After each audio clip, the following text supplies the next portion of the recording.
मन की बात। आज पीएम मोदी देशवासियों से करेंगे विचार साझा। कोरोना वैक्सीन को लेकर दे सकते हैं कि विशेष जानकारी। किसान आंदोलन पर दे सकते हैं कुछ जानकारी। प्रधानमंत्री नरेंद्र मोदी आज सुबह 11 बजे अपने लोकप्रिय कार्यक्रम मन की बात के जरिए देशवासियों के साथ विचार साझा करेंगे। इस बात के भी संकेत हैं कि पीएम मोदी मन की बात में किसान आंदोलन से लेकर सभी से विचार साझा करें। वह कोरोना वैक्सीन पर देशवासियों को डिटेल में जानकारी भी दे सकते हैं। पीएम नरेंद्र मोदी मन की बात कार्यक्रम में देशवासियों को कोरोना वैक्सीन पर विशेष जानकारी देते हुए कोरोना गाइडलाइंस को फॉलो करने की अपील सभी से करें। ऐसा इसलिए कि लोगों ने कोरोना वायरस संक्रमण में बढ़ोतरी के बावजूद फेस मास्क पहनना और सोशल डिस्टेंसिंग का पालन करना कम कर दिया है। इस बात को लेकर पीएम मोदी कई बार चिंता जाहिर कर चुके हैं। वह हमेशा से कहते आए हैं कि कोरोना काल में 2 गज दूरी है बेहद जरूरी। ऐसे में वो देशवासियों से अपील कर सकते हैं कि जब तक वैक्सीन आ नहीं जाती और लग नहीं जाती तब तक किसी भी प्रकार की लापरवाही न बरतें। दिल्ली में रात का कर्फ्यू लगाने पर पूछा सवाल, हाईकोर्ट ने जरूरी कदम उठाने को कहा। स्टेटस रिपोर्ट में उचित जानकारी नहीं देने पर हाईकोर्ट ने तगड़ी फटकार लगाई थी। कोर्ट ने कहा कि कुछ हिस्सों या अन्य उपायों को अपनाने की आवश्यकता है। दिल्ली हाईकोर्ट ने लगातार बढ़ रहे कोरोना मामले को लेकर चिंता व्यक्त की है। उसका कहना है कि अब दिल्ली सरकार के लिए यह जरूरी हो गया है कि यहां पर रात का कर्फ्यू लगाया जाए। इसके कुछ हिस्सों या अन्य उपायों को अपनाने की आवश्यकता है। दिल्ली सरकार से हाईकोर्ट इस पहलू पर बिना समय गंवाए लागू करने का आग्रह करता है। कोरोना मामले को लेकर दिल्ली हाईकोर्ट ने दिल्ली सरकार से इससे निपटने के उपाय के बारे में पूछा था। इस मामले में दिल्ली सरकार ने दिल्ली हाई कोर्ट को बताया है कि कोरोना महामारी के मद्देनजर किसी भी प्रकार के कर्फ्यू को लागू करने पर अभी कोई फैसला नहीं लिया गया है, लेकिन इस पर कोरोना संक्रमण के आधार पर फैसला लिया जा सकता है। सुनवाई के दौरान हाई कोर्ट ने दिल्ली सरकार को स्टेटस रिपोर्ट में उचित जानकारी नहीं देने पर तगड़ी फटकार लगाई थी। हाई कोर्ट ने स्टेटस रिपोर्ट मांगी है। अगली सुनवाई 3 दिसंबर को होगी। दिल्ली, बीते 24 घंटों में 4,998 कोरोना पॉजिटिव मामले, 89 लोगों की मौत। यहां पर कुल मामले 5,61,742 हो चुके हैं। मरने वालों की संख्या 8,998 तक पहुंच चुकी है। दिल्ली के स्वास्थ्य विभाग के अनुसार बीते 24 घंटे में 4,998 नए कोविड-19 मामले सामने आए हैं। वहीं एक दिन में 89 लोगों की मौत हो चुकी है। यहां पर कुल मामले 5,61,742 हो चुके हैं। यहां पर कुल मृत्यु 8,998 तक पहुंच चुकी है। वहीं सक्रिय मामले 36,578 तक पहुंच चुके हैं। आंकड़े खतरनाक। हाई कोर्ट, दिल्ली के 33 प्राइवेट अस्पतालों में 80% आईसीयू बेड कोरोना मरीजों के लिए रिजर्व रखने का आदेश दिया गया है। राज्य सरकार के फैसले को चुनौती देने वाली एक याचिका पर सुनवाई पर हाई कोर्ट ने कहा कि दिल्ली में आंकड़े बेहद खतरनाक स्तर पर है। जस्टिस नवीन चावला ने आगे की सुनवाई के लिए मामले को 9 दिसंबर के लिए सूचीबद्ध कर लिया है। उन्होंने कहा, हमें पता है, फिलहाल आंकड़े खतरनाक है। सरकारी डेटा के अनुसार दिल्ली में लगातार मौत का आंकड़ा 100 को छू रहा है। कोरोना का सबसे ज्यादा प्रभाव दिल्ली में। वैक्सीन आने तक स्कूल बंद रहेंगे। गुरुवार को कोरोना के 44,489 नए मामले रिपोर्ट किए गए। 524 संक्रमितों की मौत हुई है। सबसे ज्यादा दिल्ली में वायरस का प्रभाव है। यहां संक्रमितों की संख्या 5,45,787 हो गई है। महाराष्ट्र में 65, पश्चिम बंगाल में 51 हुई है। देश में एक्टिव केस 4,52,344 है। कोरोना वायरस की दूसरी लहर अमेरिका समेत कई देशों में शुरू है। देश में भी दिवाली के बाद से कोरोना के नए मामलों में लगातार वृद्धि जारी है। गुरुवार को कोरोना के 44,489 नए मामले रिपोर्ट किए गए। 524 संक्रमितों की मौत हुई है। सबसे ज्यादा दिल्ली में वायरस का प्रभाव है। यहां संक्रमितों की संख्या 5,45,787 हो गई है। 24 घंटे में सबसे ज्यादा 99 मौतें दिल्ली में हुई हैं। इसके बाद महाराष्ट्र में 65, पश्चिम बंगाल में 51 हुई है। देश में एक्टिव केस 4,52,344 है। कुल संक्रमितों का 4.88% है। 60.72% नए केस। 6 राज्यों से केरल में कोरोना संक्रमण के सबसे ज्यादा 6,491 नए मामले आए हैं। महाराष्ट्र में 6,159 व दिल्ली में 5,246 मरीजों की पुष्टि हुई है। देश में 44,489 नए मामलों का 60.72% सिर्फ 6 राज्यों से है। वैक्सीन आने तक दिल्ली में स्कूल बंद। दिल्ली के स्वास्थ्य मंत्री सत्येंद्र जैन का कहना है कि कोरोना वैक्सीन आने तक दिल्ली के सभी सरकारी स्कूल बंद रहेंगे। स्कूल उसी स्थिति में खोले जाएंगे जब स्थिति पूरी तरह से नियंत्रण में होगी। जैन ने कहा कि फिलहाल दिल्ली में सरकारी स्कूल खोले जाने की कोई स्थिति नहीं है। उन्होंने आशा जताई कि कोरोना की वैक्सीन जल्द आ सकती है। किसान आंदोलन, दिल्ली की सीमाएं सील। सीआरपीएफ तैनात। पुलिस ने दिल्ली से लगती सीमाओं पर चौकसी बढ़ा दी है। दिल्ली मेट्रो ने भी सतर्कता के लिहाज से एडवाइजरी जारी की है। प्रदर्शनकारियों को दिल्ली में प्रवेश की इजाजत नहीं। कृषि संबंधी कानूनों के विरोध में बड़ी संख्या में पंजाब के किसान दिल्ली के पास पहुंच गए हैं। कृषि कानूनों के खिलाफ किसानों के आंदोलन को देखते हुए दिल्ली फरीदाबाद की सीमाएं सील कर दी गई हैं। बड़ी संख्या में सीआरपीएफ के जवान और पुलिसकर्मियों को सुरक्षा के लिहाज से तैनात किया गया है। दिल्ली पुलिस को भी सुरक्षा के लिहाज से सतर्क रहने को कहा गया है। बताया जा रहा है कि किसान दिल्ली पहुंचने में सफल रहे तो इसका असर दिल्ली मेट्रो सेवा पर भी हो सकता है। कृषि कानूनों के खिलाफ हैं किसान। बता दें कि केंद्र सरकार द्वारा कृषि कानूनों के खिलाफ मार्च निकालते हुए किसान दिल्ली आ रहे हैं। मोदी सरकार के नए कृषि कानूनों के खिलाफ पंजाब और हरियाणा के किसान एक साथ बुधवार को दिल्ली पहुंच रहे हैं। वहीं किसानों के दिल्ली चलो मार्च को विफल बनाने के लिए बुधवार को हरियाणा ने पंजाब से सटे अपनी सीमा पर अवरोधक लगा दिए हैं। पड़ोसी राज्य के साथ बस सेवा को भी निलंबित कर दिया गया है। हरियाणा पुलिस ने किसानों को दिल्ली पहुंचने से रोकने के लिए अंबाला और कुरुक्षेत्र राष्ट्रीय राजमार्ग पर पानी की बौछारों का भी उपयोग किया है। क्या दिल्ली में नाइट कर्फ्यू लगने की तैयारी? केजरीवाल सरकार ने एचसी को दिया यह जवाब। राष्ट्रीय राजधानी दिल्ली में लगातार बढ़ रही कोरोना वायरस मरीजों की संख्या। कोरोना वायरस संक्रमण को देखते हुए दिल्ली में लगाया जा सकता है नाइट कर्फ्यू। नई दिल्ली। राष्ट्रीय राजधानी दिल्ली में कोरोना वायरस इन दिल्ली का खतरा तेजी के साथ बढ़ता जा रहा है। आलम यह है कि केजरीवाल गवर्नमेंट ने दिल्ली के अति व्यस्त और भीड़भाड़ भरे बाजारों को बंद कर दिया है। इसके साथ ही राजधानी में नाइट कर्फ्यू इन दिल्ली लगाने की संभावना भी प्रबल होती जा रही है। गुरुवार को केजरीवाल सरकार ने दिल्ली हाई कोर्ट के सवालों का जवाब देते हुए कहा कि राजधानी में कोरोना की भयावह स्थिति को ध्यान में रखते हुए नाइट कर्फ्यू लगाया जा सकता है। हालांकि अभी इस संबंध कोई निर्णय नहीं लिया गया है। वहीं हाई कोर्ट ने टेस्टिंग बढ़ाने की मांग की याचिका पर सुनवाई करते हुए स्टेटस रिपोर्ट में उचित जानकारी नहीं देने पर दिल्ली सरकार से नाराजगी जताई है। हाई कोर्ट ने केजरीवाल सरकार को फटकार लगाते हुए कहा कि स्टेटस रिपोर्ट में न तो हम बेड की कुल संख्या पढ़ सकते हैं और न ही इससे जुड़ी महत्वपूर्ण जानकारी जो मिटा दी गई है। इसकी प्रिंटिंग भी साफ नहीं है, जिसकी वजह से इसको पढ़ा नहीं जा सकता है। दिल्ली के कोविड हेल्थ केयर सेंटर में बेड्स खाली। हाई कोर्ट ने दिल्ली सरकार से सवाल किया कि कोरोना संकट के बीच भी दिल्ली के कोविड हेल्थ केयर सेंटर में बेड्स खाली पड़े होने का क्या कारण है। इसके साथ ही सरकार ने हेल्थ केयर सेंटर के प्रचार के लिए विज्ञापन का क्या माध्यम अपनाया। इसके जवाब में दिल्ली सरकार ने कहा कि सभी इस संबंध में पूर्व जानकारी दिल्ली फाइट कोरोना वेबसाइट पर उपलब्ध है।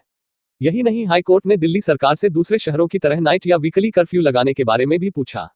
इस पर सरकार की ओर से अदालत को बताया कि अभी कर्फ्यू को लेकर कोई निर्णय नहीं लिया गया है, लेकिन आगे कोरोना के हालात बिगड़ने पर कोई फैसला लिया जा सकता है।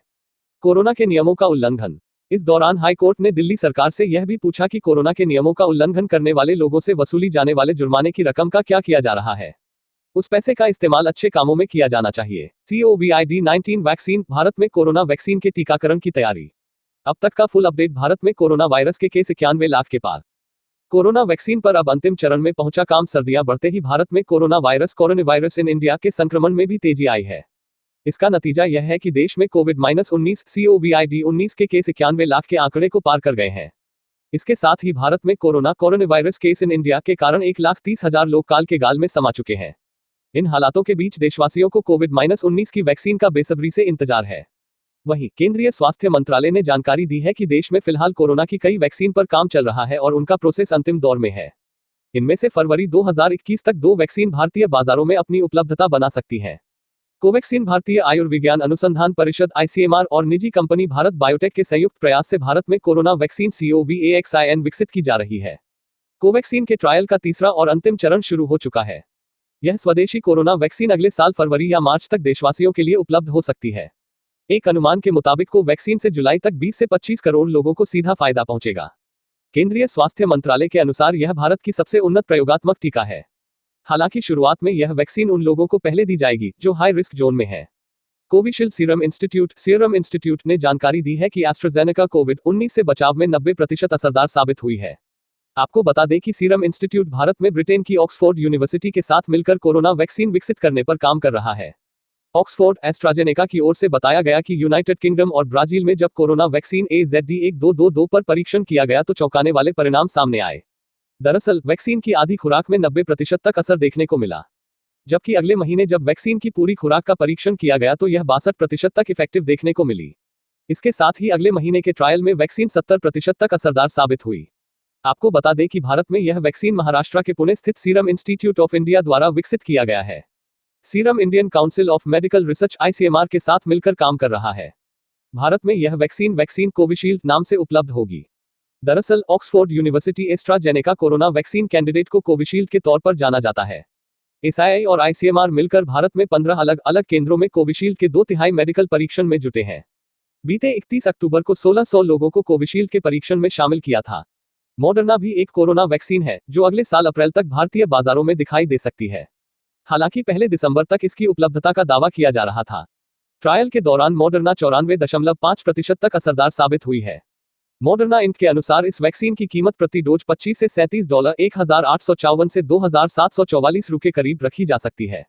हालांकि यह वैक्सीन के ऑर्डर पर भी निर्भर करेगा। जितनी मात्रा में इस वैक्सीन का ऑर्डर मिलेगा उसकी कीमत भी उसी बेस पर तय की जाएगी। कंपनी का दावा है कि यह वैक्सीन कोरोना वायरस को रोकने में 94.5% तक असरदार साबित हुई है। फाइजर इंक की कोरोना वैक्सीन भी ट्रायल की फाइनल स्टेज में है। ट्रायल में सामने आया है कि फाइजर वैक्सीन कोरोना वायरस को रोकने में 95% तक कामयाब है। कंपनी ने दावा किया है कि फाइजर के पास 2 महीने का जरूरी सेफ्टी डाटा है। जानकारी के अनुसार फाइजर दिसंबर 2020 तक वैक्सीन मार्केट में उतार सकती है। भारत ने इस वैक्सीन के 150 करोड़ डोज एडवांस बुक की है। एक मीडिया रिपोर्ट के अनुसार कोरोना वैक्सीन डोज बुकिंग के मामले में भारत दुनिया में तीसरे नंबर पर है। यह रिपोर्ट ड्यूक यूनिवर्सिटी की एक रिसर्च पर आधारित है। रिपोर्ट के अनुसार वैक्सीन खरीद की इस डील में पहले नंबर पर अमेरिका, दूसरे पर ईयू और तीसरे पर भारत है। गौरतलब है कि कोरोना वायरस की रोकथाम के लिए पूरे विश्व में 150 से ज्यादा कंपनियां वैक्सीन करने में जुटी हैं। आरती सिंह के बाद उनके पति हर्ष लिम्बाचिया को एनसीबी ने किया गिरफ्तार। ड्रग्स लेने की बात कबूली। शनिवार को भारती सिंह के घर पर एनसीबी का छापा पड़ा। तलाशी के दौरान एनसीबी को गांजा बरामद हुआ। पूछताछ के बाद एनसीबी ने भारती सिंह को गिरफ्तार किया। टीवी की popular comedian Bharti Singh drugs मामले में शनिवार को गिरफ्तार हो चुकी हैं। वहीं लंबी पूछताछ के बाद उनके पति हर्ष लिम्बाचिया को भी नारकोटिक्स कंट्रोल ब्यूरो एनसीबी ने गिरफ्तार कर लिया है। दोनों ने पूछताछ में ड्रग्स लेने की बात कबूली है। भारती सिंह और हर्ष का नाम एक ड्रग पेडलर ने पूछताछ के दौरान लिया था, जिसके बाद एनसीबी के अधिकारियों ने शनिवार की सुबह 7 बजे भारती सिंह के लोखंडवाला कॉम्प्लेक्स स्थित घर एवं कार्यालय पर छापा मारा। पूछताछ के बाद भारती को किया था गिरफ्तार। भारती के घर पर 6.5 घंटे तक तलाशी चली, जिसमें एनसीबी को गांजा बरामद हुआ। एनसीबी ने घर पर तलाशी के दौरान भारती और हर्ष से सवाल किए, जिसमें वह सही से जवाब नहीं दे पाए, जिसके बाद एनसीबी ने दोनों को बेलाड एस्टेट स्थित कार्यालय में ले जाकर पूछताछ की। यहां भारती सिंह से करीब 4.5 घंटे तक पूछताछ चली और उसके बाद भारती को गिरफ्तार कर लिया गया। उसके बाद अब उनके पति हर्ष लिम्बाचिया को भी एनसीबी गिरफ्तार कर चुकी है। घर से गांजा हुआ बरामद। एनसीबी के अधिकारी ने बताया कि भारती के घर पर तलाशी मनोरंजन उद्योग में ड्रग्स का कथित सेवन की एनसीबी द्वारा चल रही जांच के तहत ली गई। एनसीबी के जोनल निदेशक समीर वानखेड़े के नेतृत्व में एक टीम ने विशेष जानकारी के आधार पर भारती सिंह के अंधेरी स्थित लोखंडवाला कॉम्प्लेक्स स्थित आवास की तलाशी ली। तलाशी में भारती के घर से 86.5 ग्राम गांजा बरामद किया गया। सोशल मीडिया पर हुआ बवाल। भारती सिंह और हर्ष का ड्रग्स केस में नाम सामने आने के बाद से सोशल मीडिया पर बवाल मचा हुआ है। उनके फैंस को इससे बड़ा झटका लगा है। भारती की लाखों करोड़ों में फैन फॉलोइंग है। ऐसे में कई लोग उनके सपोर्ट में बोल रहे हैं तो कई लोग उनके खिलाफ खड़े हो गए हैं। बता दें कि एनसीबी ड्रग्स मामले में अब तक फिल्म और टीवी इंडस्ट्री के कई सितारों को शिकंजे में ले चुकी है। भारती टीवी इंडस्ट्री का अब तक का सबसे बड़ा नाम है। ऐसे में ये कयास लगाए जा रहे हैं कि पूछताछ के दौरान भारती और भी कई नामों का खुलासा कर सकती हैं। अमीर बनने के लिए 14 आईफोन 12 लेकर फरार हुआ डिलीवरी बॉय। फिर किया कुछ ऐसा, जानकर होगा आश्चर्य। 14 आईफोन 12 प्रो मैक्स लेकर हुआ फरार। 2 आईफोन बेच किए अपने लग्जरी शौक पूरे। एप्पल स्टोर ने डिलीवरी बॉय को बैन कर थमाया ब्लैक नोटिस। एप्पल कंपनी के आईफोन यूजर्स के बीच काफी लोकप्रिय हैं। आईफोन की गिनती लग्जरी प्रोडक्ट में होती है और इसे स्टेटस सिंबल भी माना जाता है। कई बार इस तरह की खबरें सामने आई हैं कि लोग आईफोन खरीदने के लिए किसी भी हद को पार कर देते हैं। हाल ही खबर आई थी कि एक व्यक्ति ने आईफोन खरीदने के लिए अपनी किडनी बेच दी। अब एक डिलीवरी बॉय 18 लाख के आईफोन 12 लेकर फरार हो गया। हालांकि पुलिस ने उसे जल्द ही गिरफ्तार कर लिया। डिलीवरी बॉय का डोला ईमान। मामला चीन का है। यहाँ एक डिलीवरी बॉय का आईफोन को लेकर ईमान डोल गया। उसे कुछ आईफोन 12 प्रो मैक्स डिलीवर करने थे, लेकिन वह उन आईफोन्स को लेकर फरार हो गया। बताया जा रहा है कि उन आईफोन्स की कीमत करीब 18 लाख के रुपए है। हालांकि फरार होने के थोड़ी देर बाद ही उसे पुलिस ने गिरफ्तार कर लिया है। डिलीवरी बॉय का नाम टैंक बताया जा रहा है। कैंसिल किए सभी ऑर्डर। रिपोर्ट के अनुसार मिचुअन डायनपिंग डिलीवरी की ओर से डिलीवरी बॉय टैंक को 14 आईफोन 12 प्रो मैक्स डिलीवर करने के लिए दिए गए थे। ये सभी ऑर्डर 14 नवंबर को प्लेस किए गए थे। ऑर्डर मिलने के बाद टैंक ने सभी 14 आईफोन 12 प्रो मैक्स के ऑर्डर कैंसिल कर दिए, लेकिन उसने वे आईफोन कंपनी को वापस नहीं किए और उन्हें लेकर फरार हो गया। एक आईफोन से चुकाया दोस्त का कर्ज। रिपोर्ट के मुताबिक टैंक ने एक आईफोन 12 प्रो मैक्स कर्ज चुकाने के लिए अपने दोस्त को दे दिया। वहीं एक बॉक्स को खुद ओपन कर लिया। इसके अलावा टैंक ने 9,500 चीनी युआन यानी करीब 1,07,222 रुपये और 7,000 चीनी युआन यानी करीब 79,032 रुपये में बेच दिए BMW कार की सवारी की। इसके बाद उसने बेचे गए आईफोन के पैसे से एक BMW कार किराए पर ली और सैर करने निकल गया। इस कार का किराया प्रतिदिन 600 चीनी युआन यानी करीब 6,772 रुपये चुकाया। साथ ही उसने बचे हुए पैसों में से खुद के लिए महंगे कपड़े भी खरीदे। हालांकि पुलिस ने टैंक को जल्द ही गिरफ्तार कर लिया। वहीं एप्पल स्टोर ने टैंक को बैन कर उसे एक ब्लैक नोटिस भी जारी कर दिया है। खुशखबरी। कोरोना संक्रमण में कम से कम 60% प्रभावी साबित होगी कोवैक्सीन। ऐसे करेगी काम। देश में जारी कोरोना संक्रमण के बीच एक अच्छी खबर सामने आई है। कोरोना वैक्सीन विकसित करने की दिशा में भारत को मिली सफलता। देश में जारी कोरोना संक्रमण कोरोना वायरस के बीच एक अच्छी खबर सामने आई है। कोरोना वैक्सीन विकसित करने की दिशा में भारत को बड़ी सफलता लगी है। भारतीय कंपनी बायोटेक भारत बायोटेक ने रविवार को जानकारी देते हुए बताया कि भारत की पहली स्वदेशी कोरोना वैक्सीन का प्रभाव कम से कम 60% होगा।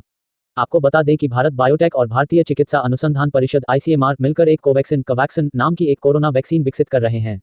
इस वैक्सीन के ट्रायल के 2 चरण पूरे हो चुके हैं, जबकि तीसरा चरण भी जल्द ही कंप्लीट कर लिया जाएगा।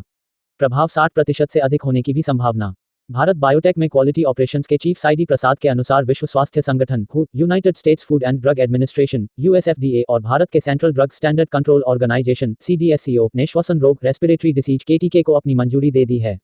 कंपनी का तो यहां तक कहना है कोरोना वैक्सीन के प्रभावीकरण का टारगेट 60% रखा गया है। हालांकि इसका प्रभाव 60% से अधिक होने की भी संभावना है। 26,000 वॉलंटियर्स पर इस दवाई का परीक्षण।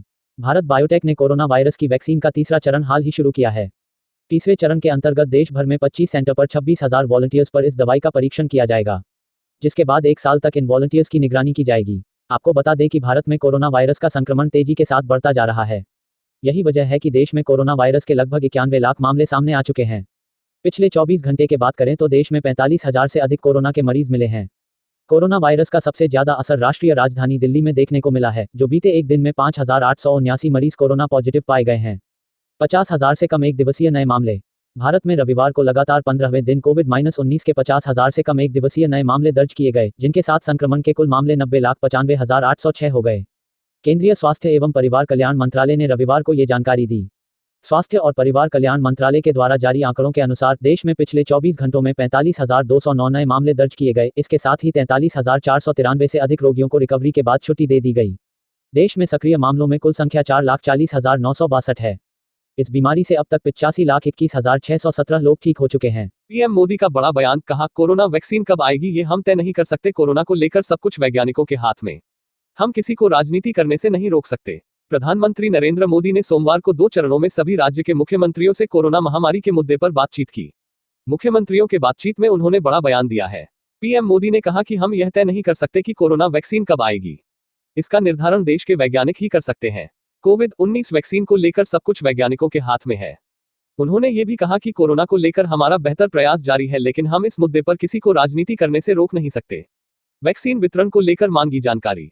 दरअसल पीएम नरेंद्र मोदी ने देश भर में कोरोना वायरस संक्रमण के बढ़ते मामले को देखते हुए आज सभी राज्यों के मुख्यमंत्रियों से बातचीत की है। बातचीत के दौरान कोरोना वैक्सीन के वितरण, प्रबंधन और कोरोना संक्रमण नियंत्रण पर चर्चा की। उन्होंने राज्य में मुख्यमंत्रियों से वैक्सीन वितरण को लेकर अपनी योजना के बारे में जानकारी देने को भी कहा है। फिलहाल पीएम ने मुख्यमंत्रियों से प्रभावी कदम उठाने और लोगों से सावधानी बरतने पर जोर दिया है। गृह मंत्रालय ने कोरोना के खिलाफ जारी की नई गाइडलाइंस, राज्यों को नाइट कर्फ्यू लगाने की छूट। Home ministry new guidelines against corona. केंद्रीय गृह मंत्रालय ने कोरोना के बढ़ते मामलों को देखते हुए बुधवार नई गाइडलाइंस जारी किए हैं। गृह मंत्रालय ने कोरोना संक्रमण के निगरानी, नियंत्रण और सावधानी के लिए दिशा निर्देश जारी किए हैं। यह दिशा निर्देश 1 दिसंबर से प्रभावी होंगे और 31 दिसंबर तक लागू रह। कोरोना महामारी, कोरोना एपिडेमिक से पूरी दुनिया जूझ रही है और लगातार कोरोना के मामले तेजी से बढ़ते जा रहे हैं। भारत में भी कोरोना संक्रमण तेजी से बढ़ रहा है। राजधानी दिल्ली व कुछ अन्य शहरों में कोरोना संक्रमण बेकाबू होता जा रहा है। अकेले दिल्ली में हर दिन औसतन 7,000 से अधिक नए मामले सामने आ रहे हैं। लिहाजा केंद्र व राज्य सरकारों ने मिलकर इस महामारी से निपटने के लिए कई कदम उठाए हैं। अब केंद्रीय गृह मंत्रालय ने कोरोना के बढ़ते मामलों को देखते हुए बुधवार नई guidelines, ministry of home affairs guidelines, जारी किए हैं। गृह मंत्रालय ने कोरोना संक्रमण के निगरानी, नियंत्रण और सावधानी के लिए दिशा निर्देश जारी किए हैं। यह दिशा निर्देश 1 दिसंबर से प्रभावी होंगे और 31 दिसंबर तक लागू रहेंगे। नई गाइडलाइंस में गृह मंत्रालय ने सभी राज्यों और केंद्र शासित प्रदेशों को कोरोना के खिलाफ सख्ती से निपटने के निर्देश दिए हैं। सरकार ने कोरोना संक्रमण के रोकथाम के उपाय, विभिन्न गतिविधियों पर सौंप और भीड़ को नियंत्रित करने के लिए अनिवार्य उपाय करने के भी निर्देश दिए हैं। राज्यों को मिली नाइट कर्फ्यू लगाने की छूट। गृह मंत्रालय ने नई गाइडलाइंस में कंटेनमेंट जोन पर खास ध्यान देते हुए ज्यादा सख्ती दिखाई है। सरकार ने इस जोन में सिर्फ आवश्यक गतिविधियों की ही अनुमति दी है। इन क्षेत्रों में पूरे दिसंबर तक सख्ती रहेगी। स्थानीय जिला पुलिस और नगरपालिका अधिकारियों को यह जिम्मेदारी दी गई है कि कड़ाई के साथ नियमों का पालन कराएं। यह भी कहा गया है कि कोरोना के खिलाफ इस लड़ाई में राज्य और केंद्र शासित प्रदेश सरकार से संबंधित अधिकारियों की जवाबदेही सुनिश्चित करेंगे। इसके अलावा गृह मंत्रालय ने राज्यों और केंद्र शासित प्रदेशों को थोड़ी सी सहूलियत देते हुए कहा है कि वे कोरोना की स्थिति को देखते हुए अपने आकलन के आधार पर केवल निश्चित क्षेत्रों में नाइट कर्फ्यू जैसी पाबंदियां लगा सकते हैं। इंटरस्टेट और इंट्रास्टेट मूवमेंट पर पाबंदी नहीं। सरकार ने नई दिशा निर्देश में कहा है कि सर्विलांस टीम घर घर जाकर निगरानी करेगी। मंत्रालय ने 65 वर्ष से अधिक आयु के व्यक्तियों, गर्भवती महिलाओं और 10 वर्ष से कम उम्र के बच्चों को घर में ही रहने की सलाह दी है। इसके अलावा नई गाइडलाइंस में इंटरस्टेट और इंट्रास्टेट मूवमेंट पर कोई पाबंदी नहीं लगाई गई है। गाइडलाइंस के तहत किसी भी तरह के कार्यक्रम, चाहे वे धार्मिक हों, सामाजिक हों, खेल से हों आदि सभी तरह के कार्यक्रमों में 200 से ज्यादा लोग शामिल नहीं हो सकते हैं। हालांकि राज्य सरकार अपने आकलन के आधार पर इस संख्या को 100 या उससे कम भी कर सकते हैं। स्विमिंग पूल्स, सिनेमा हॉल पर पाबंदियां जारी। नई गाइडलाइंस के तहत कई चीजों पर पाबंदियां जारी रहेगी, जिसमें सिनेमा हॉल, स्विमिंग पूल्स आदि शामिल है। हालांकि सिनेमा हॉल 50% दर्शक क्षमता के साथ चलेंगे और सिर्फ ट्रेनिंग के लिए स्विमिंग पूल्स का इस्तेमाल किया जा सकेगा। इसके अलावा स्वास्थ्य और परिवार कल्याण मंत्रालय भीड़ भाड़ वाली जगह, बाजार, साप्ताहिक बाजार और सार्वजनिक परिवहन में सोशल डिस्टेंसिंग के लिए एक सॉप जारी करेगा, जिसे राज्यों और केंद्र शासित प्रदेशों द्वारा सख्ती से लागू किया जाएगा। दिल्ली एनसीआर से उत्तराखंड आने वालों की होगी कोरोना टेस्ट, पॉजिटिव को नहीं मिलेगा प्रवेश। दिल्ली में कोरोना संक्रमण में आई तेजी का असर अब अन्य राज्यों में भी दिख रहा। अब अन्य राज्य दिल्ली से आने वाले लोगों के कोरोना टेस्ट को कर रहे अनिवार्य। राष्ट्रीय राजधानी दिल्ली में कोरोना संक्रमण कोरोना वायरस इन दिल्ली में आई तेजी का असर अब अन्य राज्यों में भी दिखाई देना लगा है। यही वजह है कि अब अन्य राज्य दिल्ली से आने वाले लोगों के corona test corona virus test को अनिवार्य कर रहे हैं। इस क्रम में उत्तराखंड सरकार गवर्नमेंट ऑफ उत्तराखंड ने दिल्ली या राष्ट्रीय राजधानी क्षेत्र से आने वाले लोगों का कोरोना टेस्ट कराने का फैसला किया है। इस दौरान अगर कोई कोरोना पॉजिटिव पाया जाता है तो उसको राज्य में प्रवेश नहीं करने दिया जाएगा। उत्तराखंड में लॉकडाउन लगाने से इनकार। उत्तराखंड सरकार के अनुसार दिल्ली एनसीआर से आने वाले लोगों के लिए देहरादून एयरपोर्ट, आईएसबीटी और रेलवे स्टेशन पर कोरोना टेस्ट कराने की व्यवस्था की गई है। टेस्ट के दौरान रिपोर्ट पॉजिटिव मिलने पर यात्री को वापस भेज दिया जाएगा। हालांकि राज्य के मुख्यमंत्री त्रिवेंद्र सिंह रावत ने उत्तराखंड में लॉकडाउन लगाने से इनकार किया है। मुख्यमंत्री ने कहा कि कोरोना वायरस से निपटने के लिए राज्य हर स्तर पर पूरी तैयारी करके रखी हुई है। इसके लिए राज्य की सीमाओं पर कोरोना टेस्टिंग की व्यवस्था की गई है, जबकि एयरपोर्ट और रेलवे स्टेशन पर भी टेस्टिंग की जा रही है। कोरोना की रोकथाम के लिए नई गाइडलाइन। आपको बता दें कि देश के कई राज्यों में कोरोना मामलों में तेजी देखने को मिली है, जिसके बाद केंद्रीय गृह मंत्रालय ने कोरोना की रोकथाम के लिए नई गाइडलाइन जारी की है। यह दिशा निर्देश 31 दिसंबर तक लागू रहेंगे। मंत्रालय ने कहा है कि सभी राज्यों को अपने यहां कोरोना की स्थिति के हिसाब से नाइट कर्फ्यू समेत अन्य फैसले लेने की अनुमति है। हालांकि कंटेनमेंट जोन से बाहर लॉकडाउन लगाने के लिए राज्यों को केंद्र सरकार से चर्चा करनी होगी। वहीं कोरोना संकट को देखते हुए केंद्र ने गुरुवार को अंतर्राष्ट्रीय वाणिज्यिक यात्री उड़ानों की आवाजाही पर रोक लगा दी है। 31 दिसंबर तक भारत में न तो कोई कॉमर्शियल अंतर्राष्ट्रीय उड़ान आ पाएगी और न ही यहां से उड़ान भर पाएगी। गुरुवार को जारी आधिकारिक बयान में कहा गया, ये प्रतिबंध डीजीसीए, नागर विमानन महानिदेशालय द्वारा अनुमोदित कार्गो संचालन और सेवाओं पर लागू नहीं होंगे। कोरोना वायरस का कहर, मुंबई दिल्ली के बीच बंद हो सकती है ट्रेन और फ्लाइट्स। राष्ट्रीय राजधानी दिल्ली में बढ़ती जा रही कोरोना वायरस के मरीजों की संख्या। महाराष्ट्र सरकार दिल्ली और महाराष्ट्र की विमान सेवा बंद करने पर कर रही विचार। राष्ट्रीय राजधानी दिल्ली में कोरोना वायरस के मरीजों की संख्या लगातार बढ़ती जा रही है। यही वजह है कि दिल्ली के मुख्यमंत्री अरविंद केजरीवाल ने केंद्र से राजधानी के कुछ इलाकों में लॉकडाउन लगाने की मांग की है। वहीं महाराष्ट्र सरकार दिल्ली और महाराष्ट्र की विमान सेवा बंद करने पर विचार कर रही है। चर्चा तो यहां तक है कि दिल्ली और महाराष्ट्र के बीच केवल विमान सेवा ही नहीं बल्कि रेल सेवा भी बंद की जाएगी। महाराष्ट्र की उद्धव सरकार की ओर से जल्द ही कोई बड़ा फैसला लिया जा सकता है। दिल्ली में एक बार फिर कोरोना से हालात गंभीर। आपको बता दें कि एक और जहां देश भर में लॉकडाउन हटाकर व्यावसायिक गतिविधियां फिर से शुरू हो गई हैं, वहीं राजधानी दिल्ली में एक बार फिर कोरोना से हालात गंभीर हो गए हैं। आलम यह है कि दिल्ली में पिछले कुछ दिनों में कोरोना से होने वाली मौतों का आंकड़ा बढ़ गया है, जिसकी वजह से महाराष्ट्र सरकार काफी चिंतित है।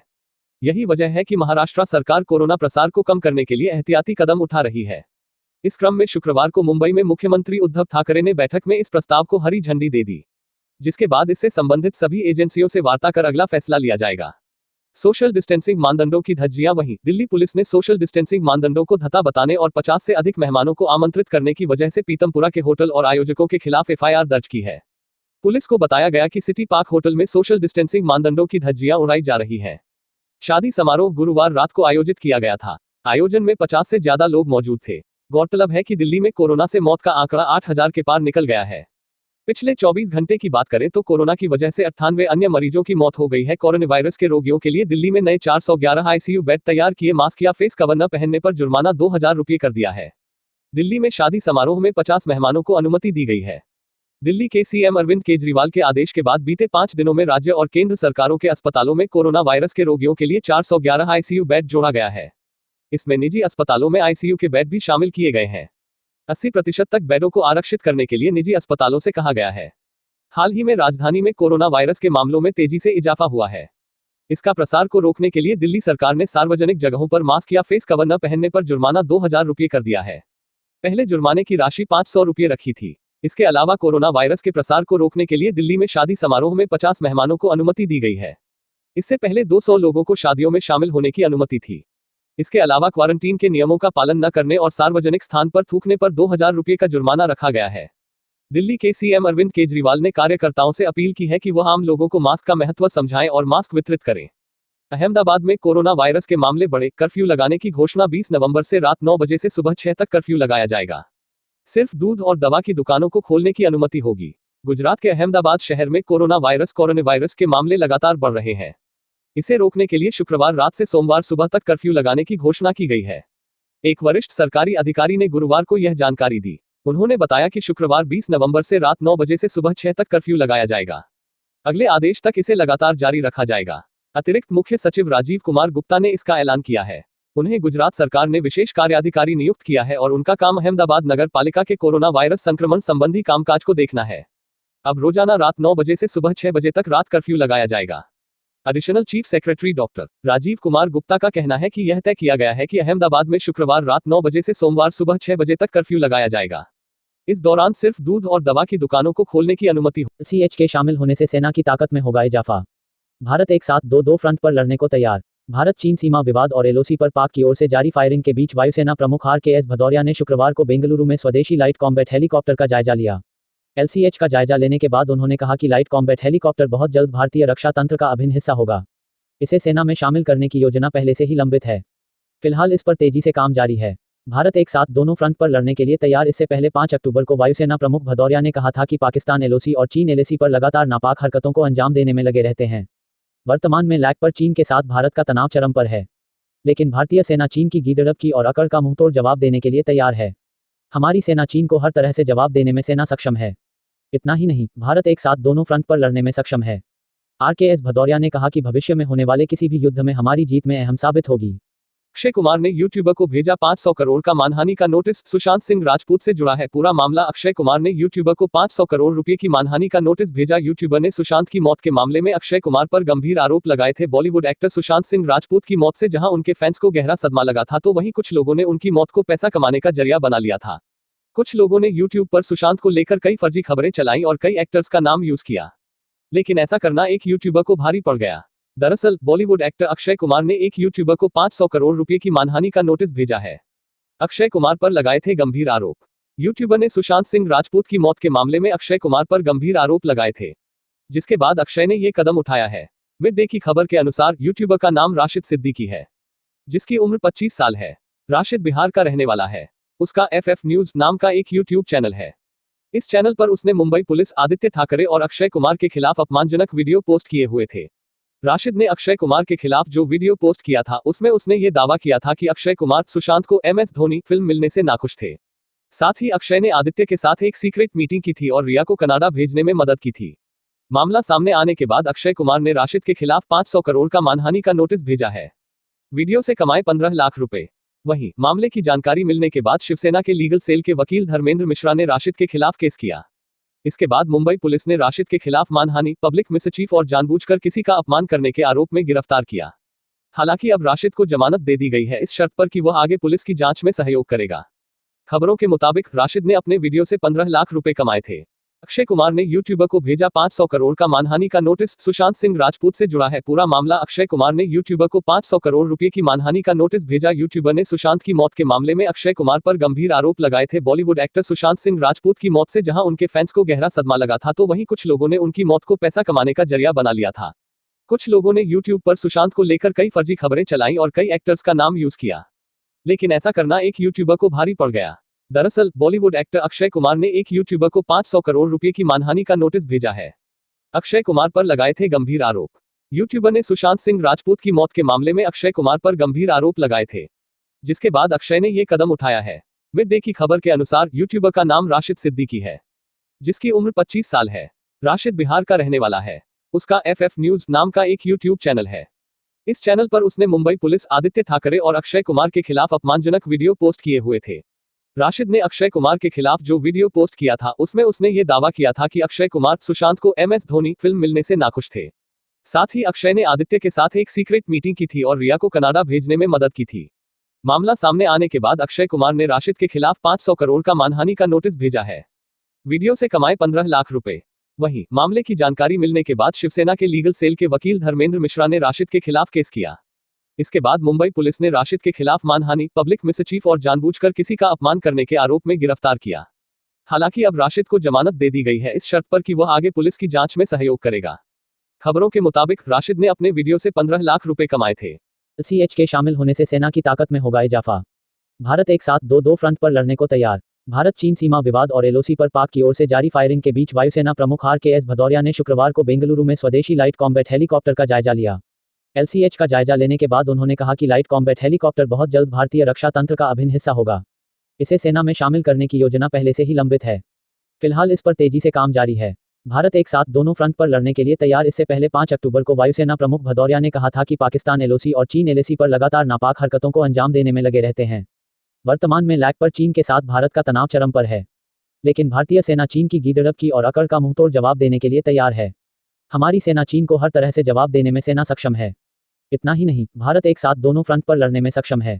RKS भदौरिया ने कहा कि भविष्य में होने वाले किसी भी युद्ध में हमारी जीत में अहम साबित होगी। कोरोना वायरस का कहर, मुंबई दिल्ली के बीच बंद हो सकती हैं ट्रेन और फ्लाइट्स। राष्ट्रीय राजधानी दिल्ली में बढ़ती जा रही कोरोना वायरस के मरीजों की संख्या। महाराष्ट्र सरकार दिल्ली और महाराष्ट्र की विमान सेवा बंद करने पर कर रही विचार। राष्ट्रीय राजधानी दिल्ली में कोरोना वायरस के मरीजों की संख्या लगातार बढ़ती जा रही है। यही वजह है कि दिल्ली के मुख्यमंत्री अरविंद केजरीवाल ने केंद्र से राजधानी के कुछ इलाकों में लॉकडाउन लगाने की मांग की है। वहीं महाराष्ट्र सरकार दिल्ली और महाराष्ट्र की विमान सेवा बंद करने पर विचार कर रही है। चर्चा तो यहां तक है कि दिल्ली और महाराष्ट्र के बीच केवल विमान सेवा ही नहीं बल्कि रेल सेवा भी बंद की जाएगी। महाराष्ट्र की उद्धव सरकार की ओर से जल्द ही कोई बड़ा फैसला लिया जा सकता है। दिल्ली में एक बार फिर कोरोना से हालात गंभीर। आपको बता दें कि एक और जहां देश भर में लॉकडाउन हटाकर व्यावसायिक गतिविधियां फिर से शुरू हो गई हैं, वहीं राजधानी दिल्ली में एक बार फिर कोरोना से हालात गंभीर हो गए हैं। आलम यह है कि दिल्ली में पिछले कुछ दिनों में कोरोना से होने वाली मौतों का आंकड़ा बढ़ गया है, जिसकी वजह से महाराष्ट्र सरकार काफी चिंतित है। यही वजह है कि महाराष्ट्र सरकार कोरोना प्रसार को कम करने के लिए एहतियाती कदम उठा रही है। इस क्रम में शुक्रवार को मुंबई में मुख्यमंत्री उद्धव ठाकरे ने बैठक में इस प्रस्ताव को हरी झंडी दे दी, जिसके बाद इससे संबंधित सभी एजेंसियों से वार्ता कर अगला फैसला लिया जाएगा। सोशल डिस्टेंसिंग मानदंडों की धज्जियां। वहीं दिल्ली पुलिस ने सोशल डिस्टेंसिंग मानदंडों को धत्ता बताने और 50 से अधिक मेहमानों को आमंत्रित करने की वजह से पीतमपुरा के होटल और आयोजकों के खिलाफ FIR दर्ज की है। पुलिस को बताया गया कि सिटी पार्क होटल में सोशल डिस्टेंसिंग मानदंडों की धज्जियां उड़ाई जा रही हैं। शादी समारोह गुरुवार रात को आयोजित किया गया था। आयोजन में 50 से ज्यादा लोग मौजूद थे। गौरतलब है कि दिल्ली में कोरोना से मौत का आंकड़ा 8000 के पार निकल गया है। पिछले 24 घंटे की बात करें तो कोरोना की वजह से 98 अन्य मरीजों की मौत हो गई है। कोरोना वायरस के रोगियों के लिए दिल्ली में नए 411 ICU बेड तैयार किए। मास्क या फेस कवर न पहनने पर जुर्माना 2000 रुपये कर दिया है। दिल्ली में शादी समारोह में 50 मेहमानों को अनुमति दी गई है। दिल्ली के CM अरविंद केजरीवाल के आदेश के बाद बीते 5 दिनों में राज्य और केंद्र सरकारों के अस्पतालों में कोरोना वायरस के रोगियों के लिए 411 ICU बेड जोड़ा गया है। इसमें निजी अस्पतालों में ICU के बेड भी शामिल किए गए हैं। 80% तक बेडों को आरक्षित करने के लिए निजी अस्पतालों से कहा गया है। हाल ही में राजधानी में कोरोना वायरस के मामलों में तेजी से इजाफा हुआ है। इसका प्रसार को रोकने के लिए दिल्ली सरकार ने सार्वजनिक जगहों पर मास्क या फेस कवर न पहनने पर जुर्माना 2000 रुपये कर दिया है। पहले जुर्माने की राशि 500 रुपये रखी थी। इसके अलावा कोरोना वायरस के प्रसार को रोकने के लिए दिल्ली में शादी समारोह में 50 मेहमानों को अनुमति दी गई है। इससे पहले 200 लोगों को शादियों में शामिल होने की अनुमति थी। इसके अलावा क्वारंटीन के नियमों का पालन न करने और सार्वजनिक स्थान पर थूकने पर 2000 रुपये का जुर्माना रखा गया है। दिल्ली के CM अरविंद केजरीवाल ने कार्यकर्ताओं से अपील की है कि वह आम लोगों को मास्क का महत्व समझाएं और मास्क वितरित करें। अहमदाबाद में कोरोना वायरस के मामले बढ़े। कर्फ्यू लगाने की घोषणा। 20 नवंबर से रात 9 बजे से सुबह 6 तक कर्फ्यू लगाया जाएगा। सिर्फ दूध और दवा की दुकानों को खोलने की अनुमति होगी। गुजरात के अहमदाबाद शहर में कोरोना वायरस के मामले लगातार बढ़ रहे हैं। इसे रोकने के लिए शुक्रवार रात से सोमवार सुबह तक कर्फ्यू लगाने की घोषणा की गई है। एक वरिष्ठ सरकारी अधिकारी ने गुरुवार को यह जानकारी दी। उन्होंने बताया कि शुक्रवार 20 नवंबर से रात 9 बजे से सुबह 6 तक कर्फ्यू लगाया जाएगा। अगले आदेश तक इसे लगातार जारी रखा जाएगा। अतिरिक्त मुख्य सचिव राजीव कुमार गुप्ता ने इसका ऐलान किया है। उन्हें गुजरात सरकार ने विशेष कार्याधिकारी नियुक्त किया है और उनका काम अहमदाबाद नगर पालिका के कोरोना वायरस संक्रमण संबंधी कामकाज को देखना है। अब रोजाना रात 9 बजे से सुबह 6 बजे तक रात कर्फ्यू लगाया जाएगा।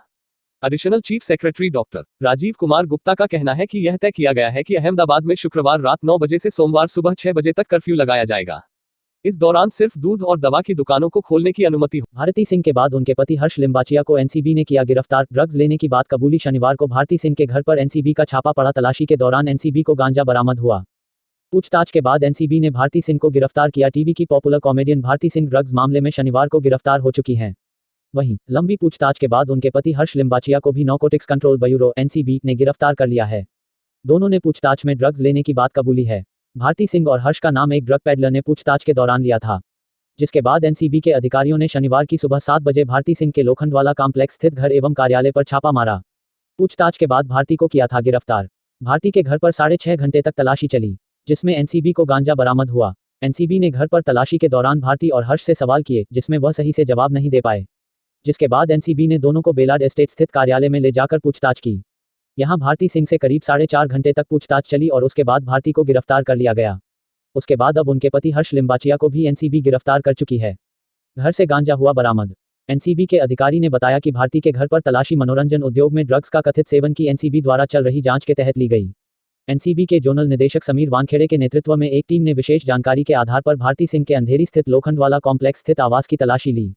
तलाशी में भारती के घर से 86.5 ग्राम गांजा बरामद किया गया। सोशल मीडिया पर हुआ बवाल। भारती सिंह और हर्ष का ड्रग्स केस में नाम सामने आने के बाद से सोशल मीडिया पर बवाल मचा हुआ है। उनके फैंस को इससे बड़ा झटका लगा है।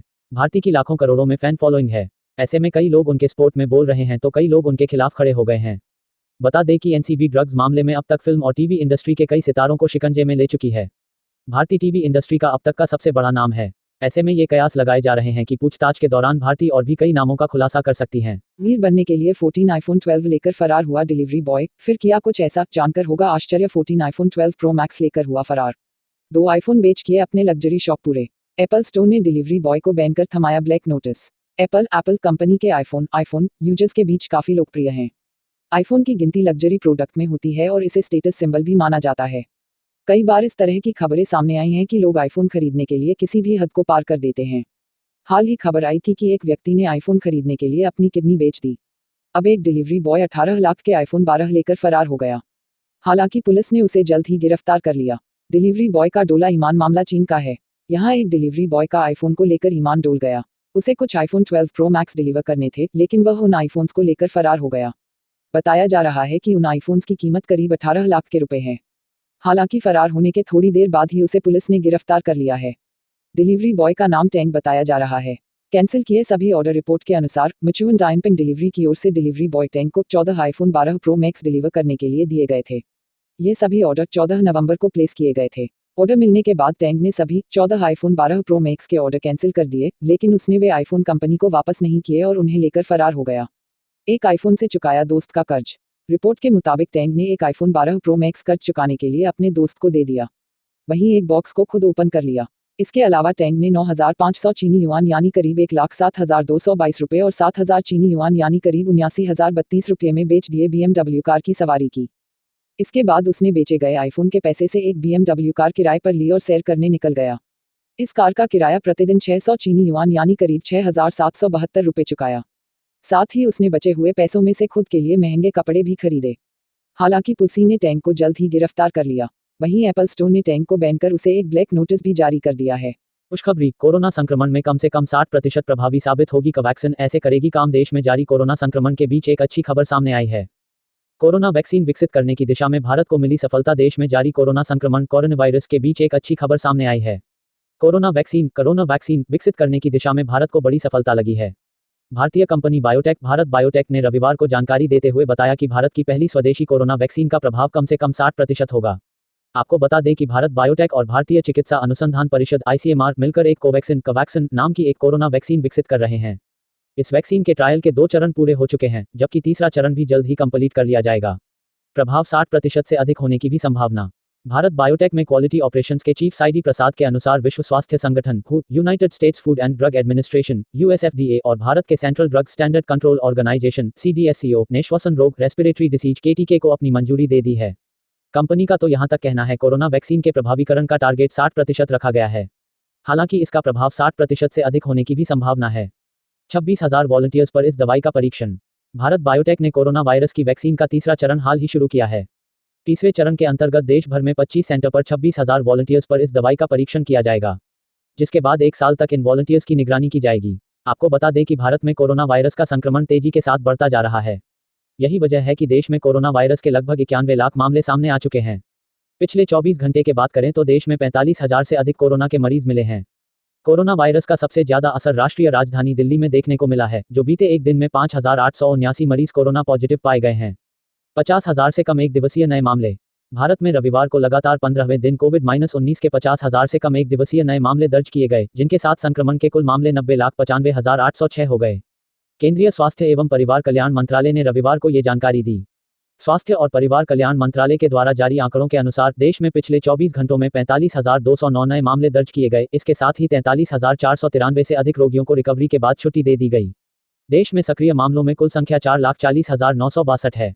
इस बीमारी से अब तक 85,21,617 लोग ठीक हो चुके हैं। पीएम मोदी का बड़ा बयान, कहा कोरोना वैक्सीन कब आएगी ये हम तय नहीं कर सकते, कोरोना को लेकर सब कुछ वैज्ञानिकों के हाथ में, हम किसी को राजनीति करने से नहीं रोक सकते। प्रधानमंत्री नरेंद्र मोदी ने सोमवार को 2 चरणों में सभी राज्य के मुख्यमंत्रियों से कोरोना महामारी के मुद्दे पर बातचीत की। मुख्यमंत्रियों के बातचीत में उन्होंने बड़ा बयान दिया है। पीएम मोदी ने कहा कि हम यह तय नहीं कर सकते कि कोरोना वैक्सीन कब आएगी, इसका निर्धारण देश के वैज्ञानिक ही कर सकते हैं। कोविड-19 वैक्सीन को लेकर सब कुछ वैज्ञानिकों के हाथ में है। उन्होंने ये भी कहा कि कोरोना को लेकर हमारा बेहतर प्रयास जारी है, लेकिन हम इस मुद्दे पर किसी को राजनीति करने से रोक नहीं सकते। वैक्सीन वितरण को लेकर मांगी जानकारी। दरअसल पीएम नरेंद्र मोदी ने देश भर में कोरोना वायरस संक्रमण के बढ़ते मामले को देखते हुए आज सभी राज्यों के मुख्यमंत्रियों से बातचीत की है। बातचीत के दौरान कोरोना वैक्सीन के वितरण, प्रबंधन और कोरोना संक्रमण नियंत्रण पर चर्चा की। उन्होंने राज्य में मुख्यमंत्रियों से वैक्सीन वितरण को लेकर अपनी योजना के बारे में जानकारी देने को भी कहा है।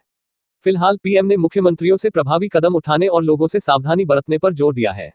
गृह मंत्रालय ने कोरोना के खिलाफ जारी की नई गाइडलाइंस, राज्यों को नाइट कर्फ्यू लगाने की छूट। Home ministry new guidelines against corona. केंद्रीय गृह मंत्रालय ने कोरोना के बढ़ते मामलों को देखते हुए बुधवार नई गाइडलाइंस जारी किए हैं। गृह मंत्रालय ने कोरोना संक्रमण के निगरानी, नियंत्रण और सावधानी के लिए दिशा निर्देश जारी किए हैं। यह दिशा निर्देश 1 दिसंबर से प्रभावी होंगे और 31 दिसंबर तक लागू रह। कोरोना महामारी, कोरोना एपिडेमिक से पूरी दुनिया जूझ रही है और लगातार कोरोना के मामले तेजी से बढ़ते जा रहे हैं। भारत में भी कोरोना संक्रमण तेजी से बढ़ रहा है। राजधानी दिल्ली व कुछ अन्य शहरों में कोरोना संक्रमण बेकाबू होता जा रहा है। अकेले दिल्ली में हर दिन औसतन 7,000 से अधिक नए मामले सामने आ रहे हैं। लिहाजा केंद्र व राज्य सरकारों ने मिलकर इस महामारी से निपटने के लिए कई कदम उठाए हैं। अब केंद्रीय गृह मंत्रालय ने कोरोना के बढ़ते मामलों को देखते हुए बुधवार नई guidelines, ministry of home affairs guidelines, जारी किए हैं। गृह मंत्रालय ने कोरोना संक्रमण के निगरानी, नियंत्रण और सावधानी के लिए दिशा निर्देश जारी किए हैं। यह दिशा निर्देश 1 दिसंबर से प्रभावी होंगे और 31 दिसंबर तक लागू रहेंगे। नई गाइडलाइंस में गृह मंत्रालय ने सभी राज्यों और केंद्र शासित प्रदेशों को कोरोना के खिलाफ सख्ती से निपटने के निर्देश दिए हैं। सरकार ने कोरोना संक्रमण के रोकथाम के उपाय, विभिन्न गतिविधियों पर स्टॉप और भीड़ को नियंत्रित करने के लिए अनिवार्य उपाय करने के भी निर्देश दिए हैं। राज्यों को मिली नाइट कर्फ्यू लगाने की छूट। गृह मंत्रालय ने नई गाइडलाइंस में कंटेनमेंट जोन पर खास ध्यान देते हुए ज्यादा सख्ती दिखाई है। सरकार ने इस जोन में सिर्फ आवश्यक गतिविधियों की ही अनुमति दी है। इन क्षेत्रों में पूरे दिसंबर तक सख्ती रहेगी। स्थानीय जिला पुलिस और नगरपालिका अधिकारियों को यह जिम्मेदारी दी गई है कि कड़ाई के साथ नियमों का पालन कराएं। यह भी कहा गया है कि कोरोना के खिलाफ इस लड़ाई में राज्य और केंद्र शासित प्रदेश सरकार से संबंधित अधिकारियों की जवाबदेही सुनिश्चित करेंगे। इसके अलावा गृह मंत्रालय ने राज्यों और केंद्र शासित प्रदेशों को थोड़ी सी सहूलियत देते हुए कहा है कि वे कोरोना की स्थिति को देखते हुए अपने आकलन के आधार पर केवल निश्चित क्षेत्रों में नाइट कर्फ्यू जैसी पाबंदियां लगा सकते हैं। इंटरस्टेट और इंट्रास्टेट मूवमेंट पर पाबंदी नहीं। सरकार ने नई दिशा निर्देश में कहा है कि सर्विलांस टीम घर घर जाकर निगरानी करेगी। मंत्रालय ने 65 वर्ष से अधिक आयु के व्यक्तियों, गर्भवती महिलाओं और 10 वर्ष से कम उम्र के बच्चों को घर में ही रहने की सलाह दी है। इसके अलावा नई गाइडलाइंस में इंटरस्टेट और इंट्रास्टेट मूवमेंट पर कोई पाबंदी नहीं लगाई गई है। गाइडलाइंस के तहत किसी भी तरह के कार्यक्रम, चाहे वे धार्मिक हों, सामाजिक हों, खेल से हों आदि सभी तरह के कार्यक्रमों में 200 से ज्यादा लोग शामिल नहीं हो सकते हैं। हालांकि राज्य सरकार अपने आकलन के आधार पर इस संख्या को 100 या उससे कम भी कर सकते हैं। स्विमिंग पूल्स, सिनेमा हॉल पर पाबंदियां जारी। नई गाइडलाइंस के तहत कई चीजों पर पाबंदियां जारी रहेगी, जिसमें सिनेमा हॉल, स्विमिंग पूल्स आदि शामिल है।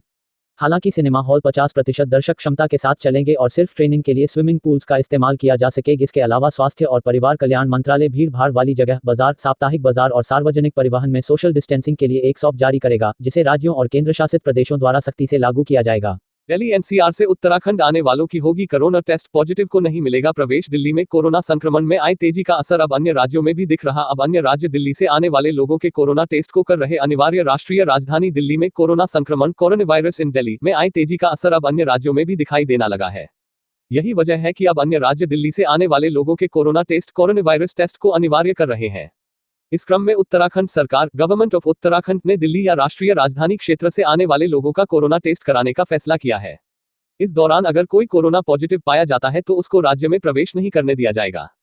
उत्तराखंड में लॉकडाउन लगाने से इनकार। उत्तराखंड सरकार के अनुसार दिल्ली एनसीआर से आने वाले लोगों के लिए देहरादून एयरपोर्ट, आईएसबीटी और रेलवे स्टेशन पर कोरोना टेस्ट कराने की व्यवस्था की गई है। टेस्ट के दौरान रिपोर्ट पॉजिटिव मिलने पर यात्री को वापस भेज दिया जाएगा। हालांकि राज्य के मुख्यमंत्री त्रिवेंद्र सिंह रावत ने उत्तराखंड में लॉकडाउन लगाने से इनकार किया है। मुख्यमंत्री ने कहा कि कोरोना वायरस से निपटने के लिए राज्य हर स्तर पर पूरी तैयारी करके रखी हुई है। इसके लिए राज्य की सीमाओं पर कोरोना टेस्टिंग की व्यवस्था की गई है, जबकि एयरपोर्ट और रेलवे स्टेशन पर भी टेस्टिंग की जा रही है। कोरोना की रोकथाम के लिए नई गाइडलाइन। आपको बता दें कि देश के कई राज्यों में कोरोना मामलों में तेजी देखने को मिली है, जिसके बाद केंद्रीय गृह मंत्रालय ने कोरोना की रोकथाम के लिए नई गाइडलाइन जारी की है। यह दिशा निर्देश 31 दिसंबर तक लागू रहेंगे। मंत्रालय ने कहा है कि सभी राज्यों को अपने यहां कोरोना की स्थिति के हिसाब से नाइट कर्फ्यू समेत अन्य फैसले लेने की अनुमति है। हालांकि कंटेनमेंट जोन से बाहर लॉकडाउन लगाने के लिए राज्यों को केंद्र सरकार से चर्चा करनी होगी। वहीं कोरोना संकट को देखते हुए केंद्र ने गुरुवार को अंतर्राष्ट्रीय वाणिज्यिक यात्री उड़ानों की आवाजाही पर रोक लगा दी है। 31 दिसंबर तक भारत में न तो कोई कॉमर्शियल अंतर्राष्ट्रीय उड़ान आ पाएगी और न ही यहां से उड़ान भर पाएगी। गुरुवार को जारी आधिकारिक बयान में कहा गया, ये प्रतिबंध DGCA, नागर विमानन महानिदेशालय द्वारा अनुमोदित कार्गो संचालन और सेवाओं पर लागू नहीं होंगे। COVID-19 वैक्सीन, भारत में कोरोना वैक्सीन के टीकाकरण की तैयारी। अब तक का फुल अपडेट। भारत में कोरोना वायरस के केस 91 लाख के पार। कोरोना वैक्सीन पर अब अंतिम चरण में पहुंचा काम। सर्दियां बढ़ते ही भारत में कोरोना वायरस इन इंडिया के संक्रमण में भी तेजी आई है। इसका नतीजा यह है कि देश में COVID-19 के केस 91 लाख के आंकड़े को पार कर गए हैं। इसके साथ ही भारत में corona virus case in India के कारण 1,30,000 लोग काल के गाल में समा चुके हैं। इन हालातों के बीच देशवासियों को COVID-19 की वैक्सीन का बेसब्री से इंतजार है। वहीं केंद्रीय स्वास्थ्य मंत्रालय ने जानकारी दी है कि देश में फिलहाल कोरोना की कई वैक्सीन पर काम चल रहा है और उनका प्रोसेस अंतिम दौर में है। इनमें से फरवरी 2021 तक 2 वैक्सीन भारतीय बाजारों में अपनी उपलब्धता बना सकती है। कोवैक्सीन भारतीय आयुर्विज्ञान अनुसंधान परिषद ICMR और निजी कंपनी भारत बायोटेक के संयुक्त प्रयास से भारत में कोरोना वैक्सीन COVAXIN विकसित की जा रही है। कोवैक्सीन के ट्रायल का तीसरा और अंतिम चरण शुरू हो चुका है। यह स्वदेशी कोरोना वैक्सीन अगले साल फरवरी या मार्च तक देशवासियों के लिए उपलब्ध हो सकती है। एक अनुमान के मुताबिक कोवैक्सीन से जुलाई तक 20 से 25 करोड़ लोगों को सीधा फायदा पहुंचेगा। केंद्रीय स्वास्थ्य मंत्रालय के अनुसार यह भारत की सबसे उन्नत प्रयोगात्मक टीका है। हालांकि शुरुआत में यह वैक्सीन उन लोगों को पहले दी जाएगी जो हाई रिस्क जोन में है। कोविशील्ड सीरम इंस्टीट्यूट ने जानकारी दी है कि एस्ट्राजेनेका COVID-19 से बचाव में 90% असरदार साबित हुई है। आपको बता दें कि सीरम इंस्टीट्यूट भारत में ब्रिटेन की ऑक्सफोर्ड यूनिवर्सिटी के साथ मिलकर कोरोना वैक्सीन विकसित करने पर काम कर रहा है। ऑक्सफोर्ड एस्ट्राजेनेका की ओर से बताया गया कि यूनाइटेड किंगडम और ब्राजील में जब कोरोना वैक्सीन AZD1222 पर परीक्षण किया गया तो चौंकाने वाले परिणाम सामने आए। दरअसल वैक्सीन की आधी खुराक में 90% तक असर देखने को मिला, जबकि अगले महीने जब वैक्सीन की पूरी खुराक का परीक्षण किया गया तो यह 62% तक इफेक्टिव देखने को मिली। इसके साथ ही अगले महीने के ट्रायल में वैक्सीन 70% तक असरदार साबित हुई। आपको बता दें कि भारत में यह वैक्सीन महाराष्ट्र के पुणे स्थित सीरम इंस्टीट्यूट ऑफ इंडिया द्वारा विकसित किया गया है। Serum Indian council of medical research ICMR के साथ मिलकर काम कर रहा है। भारत में यह वैक्सीन कोविशील्ड नाम से उपलब्ध होगी। दरअसल Oxford university AstraZeneca corona vaccine candidate को कोविशील्ड के तौर पर जाना जाता है। SII और ICMR मिलकर भारत में 15 अलग अलग केंद्रों में कोविशील्ड के 2/3 मेडिकल परीक्षण में जुटे हैं। बीते 31 अक्टूबर को 1600 लोगों को कोविशील्ड के परीक्षण में शामिल किया था। मॉडर्ना भी एक कोरोना वैक्सीन है जो अगले साल अप्रैल तक भारतीय बाजारों में दिखाई दे सकती है। हालांकि पहले दिसंबर तक इसकी उपलब्धता का दावा किया जा रहा था। ट्रायल के दौरान मॉडर्ना 94.5% तक असरदार साबित हुई है। मॉडर्ना इंक के अनुसार इस वैक्सीन की कीमत प्रति डोज $25 से $37, 1854 से 2744 के करीब रखी जा सकती है। हालांकि यह वैक्सीन के ऑर्डर पर भी निर्भर करेगा। जितनी मात्रा में इस वैक्सीन का ऑर्डर मिलेगा उसकी कीमत भी उसी बेस पर तय की जाएगी। कंपनी का दावा है कि यह वैक्सीन कोरोना वायरस को रोकने में 94.5% तक असरदार साबित हुई है। फाइजर इंक की कोरोना वैक्सीन भी ट्रायल की फाइनल स्टेज में है। ट्रायल में सामने आया है कि फाइजर वैक्सीन कोरोना वायरस को रोकने में 95% तक कामयाब है। कंपनी ने दावा किया है कि फाइजर के पास 2 महीने का जरूरी सेफ्टी डाटा है। जानकारी के अनुसार फाइजर दिसंबर 2020 तक वैक्सीन मार्केट में उतार सकती है। भारत ने इस वैक्सीन के 150 करोड़ डोज एडवांस बुक की है। एक मीडिया रिपोर्ट के अनुसार कोरोना वैक्सीन डोज बुकिंग के मामले में भारत दुनिया में तीसरे नंबर पर है। यह रिपोर्ट ड्यूक यूनिवर्सिटी की एक रिसर्च पर आधारित है। रिपोर्ट के अनुसार वैक्सीन खरीद की इस डील में पहले नंबर पर अमेरिका, दूसरे पर EU और तीसरे पर भारत है। गौरतलब है कि कोरोना वायरस की रोकथाम के लिए पूरे विश्व में 150 से ज्यादा कंपनियां वैक्सीन करने में जुटी हैं। क्या दिल्ली में नाइट कर्फ्यू लगने की तैयारी? केजरीवाल सरकार ने HC को दिया यह जवाब। राष्ट्रीय राजधानी दिल्ली में लगातार बढ़ रही कोरोना वायरस मरीजों की संख्या। कोरोना वायरस संक्रमण को देखते हुए दिल्ली में लगाया जा सकता है नाइट कर्फ्यू। नई दिल्ली। राष्ट्रीय राजधानी दिल्ली में कोरोना वायरस इन दिल्ली का खतरा तेजी के साथ बढ़ता जा रहा है। आलम यह है कि केजरीवाल गवर्नमेंट ने दिल्ली के अति व्यस्त और भीड़भाड़ भरे बाजारों को बंद कर दिया है। इसके साथ ही राजधानी में नाइट कर्फ्यू इन दिल्ली लगाने की संभावना भी प्रबल होती जा रही है। गुरुवार को केजरीवाल सरकार ने दिल्ली हाई कोर्ट के सवालों का जवाब देते हुए कहा कि राजधानी में कोरोना की भयावह स्थिति को ध्यान में रखते हुए नाइट कर्फ्यू लगाया जा सकता है। हालांकि अभी इस संबंध कोई निर्णय नहीं लिया गया है। वहीं हाईकोर्ट ने टेस्टिंग बढ़ाने की मांग की याचिका पर सुनवाई करते हुए स्टेटस रिपोर्ट में उचित जानकारी नहीं देने पर दिल्ली सरकार से नाराजगी जताई है। हाईकोर्ट ने केजरीवाल सरकार को फटकार लगाते हुए कहा कि स्टेटस रिपोर्ट में न तो हम बेड की कुल संख्या पढ़ सकते हैं और न ही इससे जुड़ी महत्वपूर्ण जानकारी जो मिटा दी गई है। इसकी प्रिंटिंग भी साफ नहीं है, जिसकी वजह से इसको पढ़ा नहीं जा सकता है। दिल्ली के कोविड हेल्थ केयर सेंटर में बेड्स खाली। हाईकोर्ट ने दिल्ली सरकार से सवाल किया कि कोरोना संकट के बीच भी दिल्ली के कोविड हेल्थ केयर सेंटर में बेड्स खाली पड़े होने का क्या कारण है। इसके साथ ही सरकार ने हेल्थ केयर सेंटर के प्रचार के लिए विज्ञापन का क्या माध्यम अपनाया। इसके जवाब में दिल्ली सरकार ने कहा कि सभी इस संबंध में पूर्व जानकारी दिल्ली फाइट कोरोना वेबसाइट पर उपलब्ध है। यही नहीं, हाईकोर्ट ने दिल्ली सरकार से दूसरे शहरों की तरह नाइट या वीकली कर्फ्यू लगाने के बारे में भी पूछा। इस पर सरकार की ओर से अदालत को बताया कि अभी कर्फ्यू को लेकर कोई निर्णय नहीं लिया गया है, लेकिन आगे कोरोना के हालात बिगड़ने पर कोई फैसला लिया जा सकता है। कोरोना के नियमों का उल्लंघन। इस दौरान हाईकोर्ट ने दिल्ली सरकार से यह भी पूछा कि कोरोना के नियमों का उल्लंघन करने वाले लोगों से वसूली जाने वाले जुर्माने की रकम का क्या किया जा रहा है। उस पैसे का इस्तेमाल अच्छे कामों में किया जाना चाहिए। किसान आंदोलन। दिल्ली की सीमाएं सील। सीआरपीएफ तैनात पुलिस ने दिल्ली से लगती सीमाओं पर चौकसी बढ़ा दी है। दिल्ली मेट्रो ने भी सतर्कता के लिहाज से एडवाइजरी जारी की है। प्रदर्शनकारियों को दिल्ली में प्रवेश की इजाजत नहीं। कृषि संबंधी कानूनों के विरोध में बड़ी संख्या में पंजाब के किसान दिल्ली के पास पहुंच गए हैं। कृषि कानूनों के खिलाफ किसानों के आंदोलन को देखते हुए दिल्ली फरीदाबाद की सीमाएं सील कर दी गई हैं। बड़ी संख्या में सीआरपीएफ के जवान और पुलिसकर्मियों को सुरक्षा के लिहाज से तैनात किया गया है। दिल्ली पुलिस को भी सुरक्षा के लिहाज से सतर्क रहने को कहा गया है। बताया जा रहा है कि किसान दिल्ली पहुंचने में सफल रहे तो इसका असर दिल्ली मेट्रो सेवा पर भी हो सकता है। कृषि कानूनों के खिलाफ हैं किसान। बता दें कि केंद्र सरकार द्वारा कृषि कानूनों के खिलाफ मार्च निकालते हुए किसान दिल्ली आ रहे हैं। मोदी सरकार के नए कृषि कानूनों के खिलाफ पंजाब और हरियाणा के किसान एक साथ बुधवार को दिल्ली पहुंच रहे हैं। वहीं किसानों के दिल्ली चलो मार्च को विफल बनाने के लिए बुधवार को हरियाणा ने पंजाब से सटे अपनी सीमा पर अवरोधक लगा दिए हैं। पड़ोसी राज्य के साथ बस सेवा को भी निलंबित कर दिया गया है। हरियाणा पुलिस ने किसानों को दिल्ली पहुंचने से रोकने के लिए अंबाला और कुरुक्षेत्र राष्ट्रीय राजमार्ग पर पानी की बौछारों का भी उपयोग किया है। कोरोना का सबसे ज्यादा प्रभाव दिल्ली में। वैक्सीन आने तक स्कूल बंद रहेंगे। गुरुवार को कोरोना के 44,489 नए मामले रिपोर्ट किए गए। 524 संक्रमितों की मौत हुई है। सबसे ज्यादा दिल्ली में वायरस का प्रभाव है। यहां संक्रमितों की संख्या 5,45,787 हो गई है। महाराष्ट्र में 65, पश्चिम बंगाल में 51 हुई है। देश में एक्टिव केस 4,52,344 है। कोरोना वायरस की दूसरी लहर अमेरिका समेत कई देशों में शुरू है। देश में भी दिवाली के बाद से कोरोना के नए मामलों में लगातार वृद्धि जारी है। गुरुवार को कोरोना के 44,489 नए मामले रिपोर्ट किए गए। 524 संक्रमितों की मौत हुई है। सबसे ज्यादा दिल्ली में वायरस का प्रभाव है। यहां संक्रमितों की संख्या 5,45,787 हो गई है। 24 घंटे में सबसे ज्यादा 99 मौतें दिल्ली में हुई हैं। इसके बाद महाराष्ट्र में 65, पश्चिम बंगाल में 51 हुई है। देश में एक्टिव केस 4,52,344 है। कुल संक्रमितों का 4.88% है। 60.72% नए केस 6 राज्यों से। केरल में कोरोना संक्रमण के सबसे ज्यादा 6,491 नए मामले आए हैं। महाराष्ट्र में 6,159 व दिल्ली में 5,246 मरीजों की पुष्टि हुई है। देश में 44,489 नए मामलों का 60.72% सिर्फ 6 राज्यों से है। वैक्सीन आने तक दिल्ली में स्कूल बंद। दिल्ली के स्वास्थ्य मंत्री सत्येंद्र जैन का कहना है कि कोरोना वैक्सीन आने तक दिल्ली के सभी सरकारी स्कूल बंद रहेंगे। स्कूल उसी स्थिति में खोले जाएंगे जब स्थिति पूरी तरह से नियंत्रण में होगी। जैन ने कहा कि फिलहाल दिल्ली में सरकारी स्कूल खोले जाने की कोई स्थिति नहीं है। उन्होंने आशा जताई कि कोरोना की वैक्सीन जल्द आ सकती है।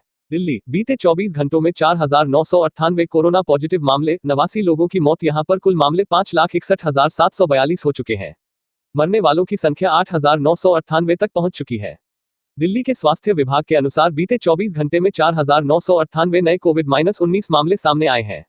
वहीं एक दिन में 89 लोगों की मौत हो चुकी है। यहां पर कुल मामले 5,61,742 हो चुके हैं। यहां पर कुल मृत्यु 8,998 तक पहुंच चुकी है। वहीं सक्रिय मामले 36,578 तक पहुंच चुके हैं। आंकड़े खतरनाक। High court. दिल्ली के 33 प्राइवेट अस्पतालों में 80% आईसीयू बेड कोरोना मरीजों के लिए रिजर्व रखने का आदेश दिया गया है।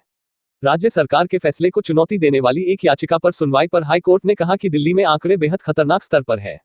जस्टिस नवीन चावला ने आगे की सुनवाई के लिए मामले को 9 दिसंबर के लिए सूचीबद्ध कर लिया है। उन्होंने कहा, हमें पता है, फिलहाल आंकड़े खतरनाक है। सरकारी डेटा के अनुसार दिल्ली में लगातार मौत का आंकड़ा 100 को छू रहा है। दिल्ली में रात का कर्फ्यू लगाने पर पूछा सवाल। हाई कोर्ट ने जरूरी कदम उठाने को कहा। स्टेटस रिपोर्ट में उचित जानकारी नहीं देने पर हाई कोर्ट ने तगड़ी फटकार लगाई थी। कोर्ट ने कहा कि कुछ हिस्सों या अन्य उपायों को अपनाने की आवश्यकता है। दिल्ली हाई कोर्ट ने लगातार बढ़ रहे कोरोना मामले को लेकर चिंता व्यक्त की है। उसका कहना है कि अब दिल्ली सरकार के लिए यह जरूरी हो गया है कि यहां पर रात का कर्फ्यू लगाया जाए। इसके कुछ हिस्सों या अन्य उपायों को अपनाने की आवश्यकता है। दिल्ली सरकार से हाई कोर्ट इस पहलू पर बिना समय गंवाए लागू करने का आग्रह करता है। कोरोना मामले को लेकर दिल्ली हाई कोर्ट ने दिल्ली सरकार से इससे निपटने के उपाय के बारे में पूछा था।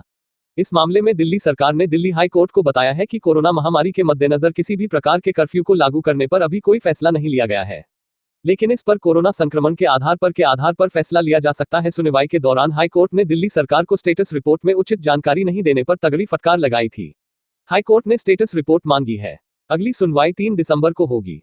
दिल्ली में रात का कर्फ्यू लगाने पर पूछा सवाल, हाई कोर्ट ने जरूरी कदम उठाने को कहा। स्टेटस रिपोर्ट में उचित जानकारी नहीं देने पर हाई कोर्ट ने तगड़ी फटकार लगाई थी। कोर्ट ने कहा कि कुछ हिस्सों या अन्य उपायों को अपनाने की आवश्यकता है। दिल्ली हाई कोर्ट ने लगातार बढ़ रहे कोरोना मामले को लेकर चिंता व्यक्त की है। उसका कहना है कि अब दिल्ली सरकार के लिए यह जरूरी हो गया है कि यहां पर रात का कर्फ्यू लगाया जाए।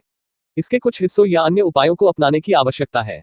दिल्ली सरकार से हाई कोर्ट इस पहलू पर बिना समय गंवाए लागू करने का आग्रह करता है। कोरोना मामले को लेकर दिल्ली हाई कोर्ट ने दिल्ली सरकार से इससे निपटने के उपाय के बारे में पूछा था।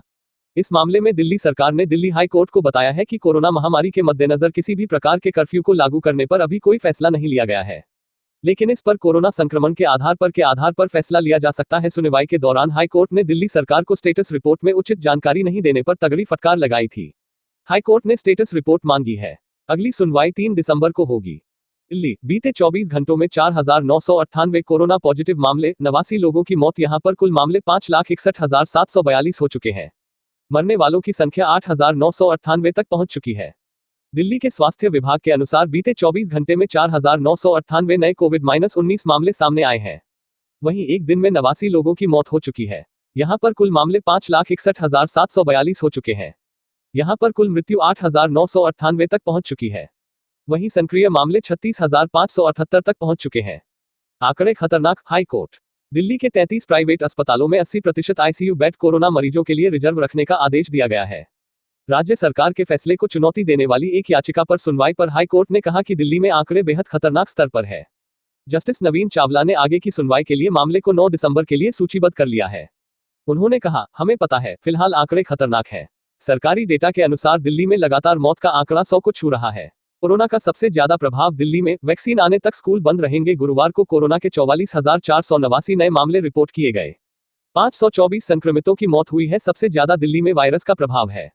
यहां संक्रमितों की संख्या 5,45,787 हो गई है। महाराष्ट्र में 65, पश्चिम बंगाल में 51 हुई है।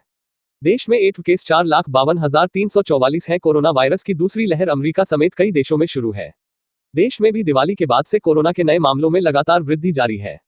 गुरुवार को कोरोना के 44,489 नए मामले रिपोर्ट किए गए।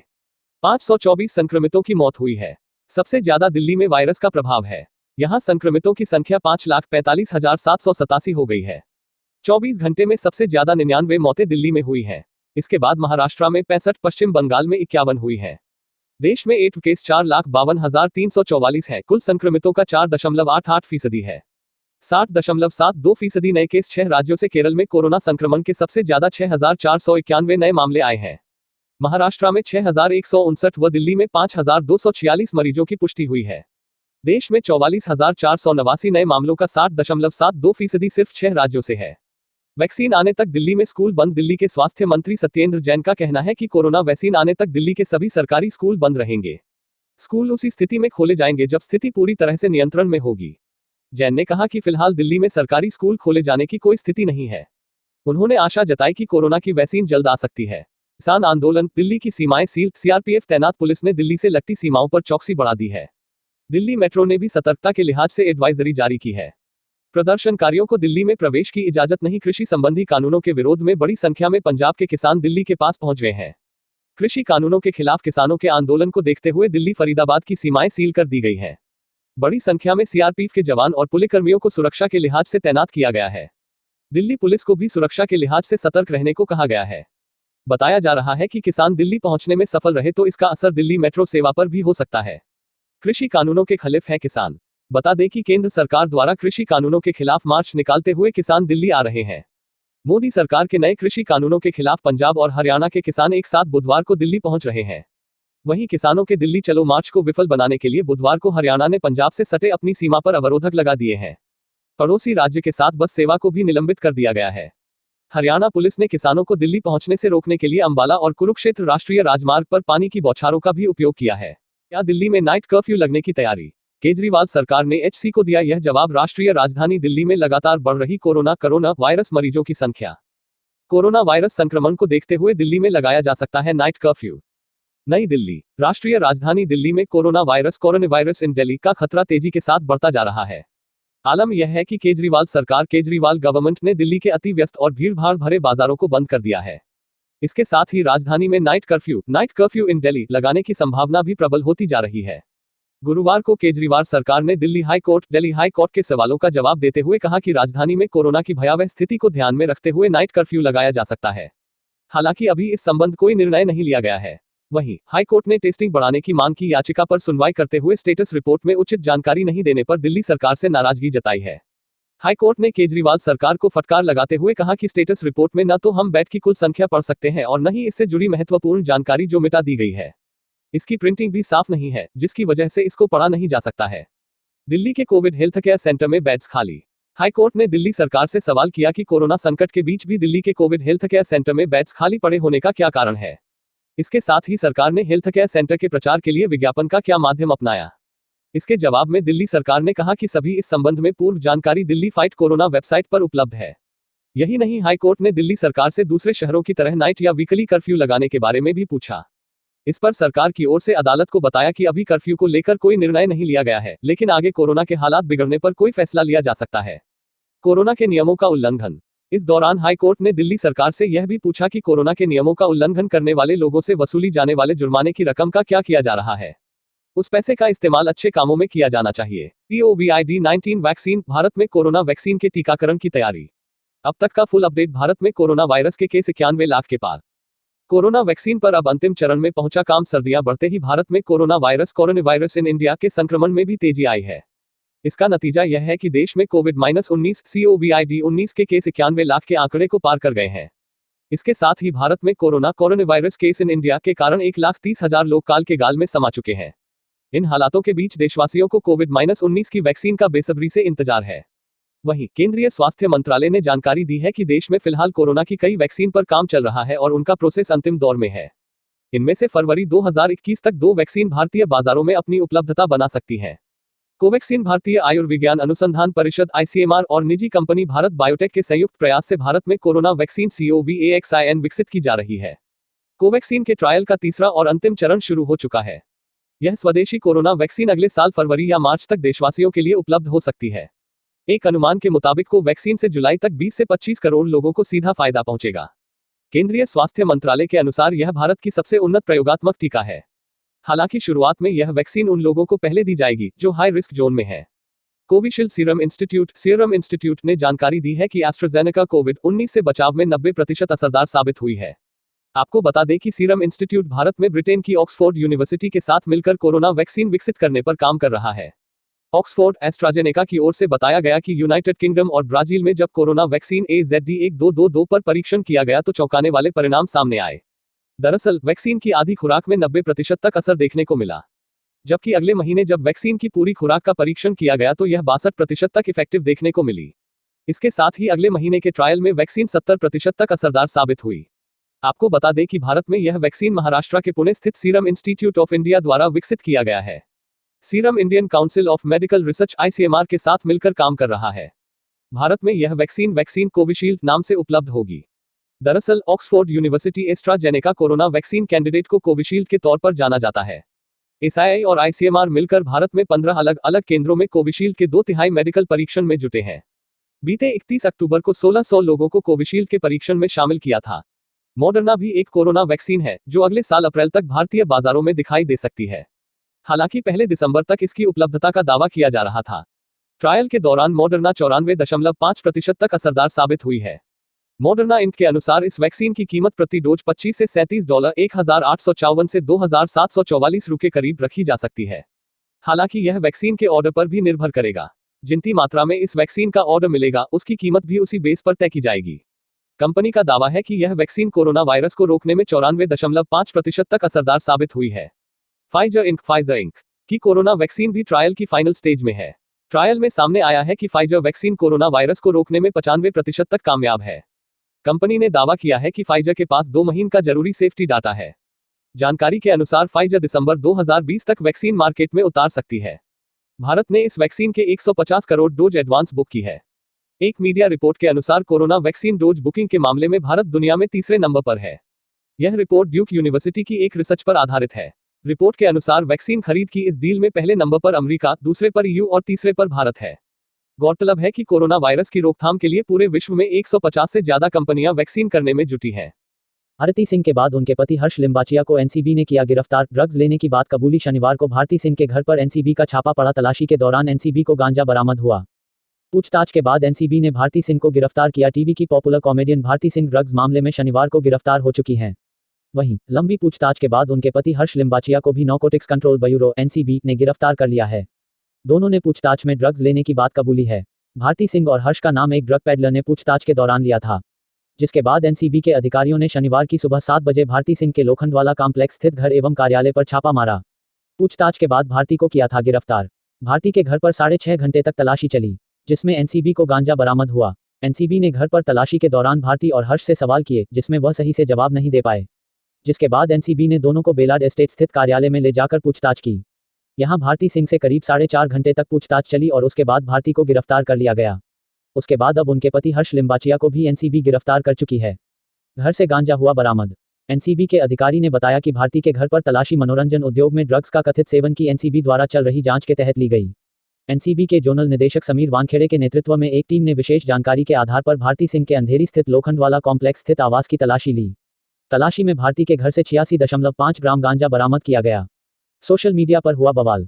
भारती सिंह और हर्ष का ड्रग्स केस में नाम सामने आने के बाद से सोशल मीडिया पर बवाल मचा हुआ है। उनके फैंस को इससे बड़ा झटका लगा है। भारती की लाखों करोड़ों में फैन फॉलोइंग है। ऐसे में कई लोग उनके सपोर्ट में बोल रहे हैं तो कई लोग उनके खिलाफ खड़े हो गए हैं। बता दें कि एनसीबी ड्रग्स मामले में अब तक फिल्म और टीवी इंडस्ट्री के कई सितारों को शिकंजे में ले चुकी है। भारती टीवी इंडस्ट्री का अब तक का सबसे बड़ा नाम है। ऐसे में ये कयास लगाए जा रहे हैं कि पूछताछ के दौरान भारती और भी कई नामों का खुलासा कर सकती हैं। वीर बनने के लिए 14 आईफोन 12 लेकर फरार हुआ डिलीवरी बॉय, फिर किया कुछ ऐसा, जानकर होगा आश्चर्य। 14 आईफोन 12 प्रो मैक्स लेकर हुआ फरार। 2 आईफोन बेच किए अपने लग्जरी शौक पूरे। एप्पल स्टोर ने डिलीवरी बॉय को बैन कर थमाया ब्लैक नोटिस। एप्पल कंपनी के आईफोन यूजर्स के बीच काफी लोकप्रिय हैं। आईफोन की गिनती लग्जरी प्रोडक्ट में होती है और इसे स्टेटस सिंबल भी माना जाता है। कई बार इस तरह की खबरें सामने आई हैं कि लोग आईफोन खरीदने के लिए किसी भी हद को पार कर देते हैं। हाल ही खबर आई थी कि एक व्यक्ति ने आईफोन खरीदने के लिए अपनी किडनी बेच दी। अब एक डिलीवरी बॉय 18 लाख के आईफोन 12 लेकर फरार हो गया। हालांकि पुलिस ने उसे जल्द ही गिरफ्तार कर लिया। डिलीवरी बॉय का डोला ईमान। मामला चीन का है। यहाँ एक डिलीवरी बॉय का आईफोन को लेकर ईमान डोल गया। उसे कुछ आईफोन 12 प्रो मैक्स डिलीवर करने थे, लेकिन वह उन आईफोन्स को लेकर फरार हो गया। बताया जा रहा है कि उन आईफोन्स की कीमत करीब 18 लाख के रुपए है। हालांकि फरार होने के थोड़ी देर बाद ही उसे पुलिस ने गिरफ्तार कर लिया है। डिलीवरी बॉय का नाम टैंग बताया जा रहा है।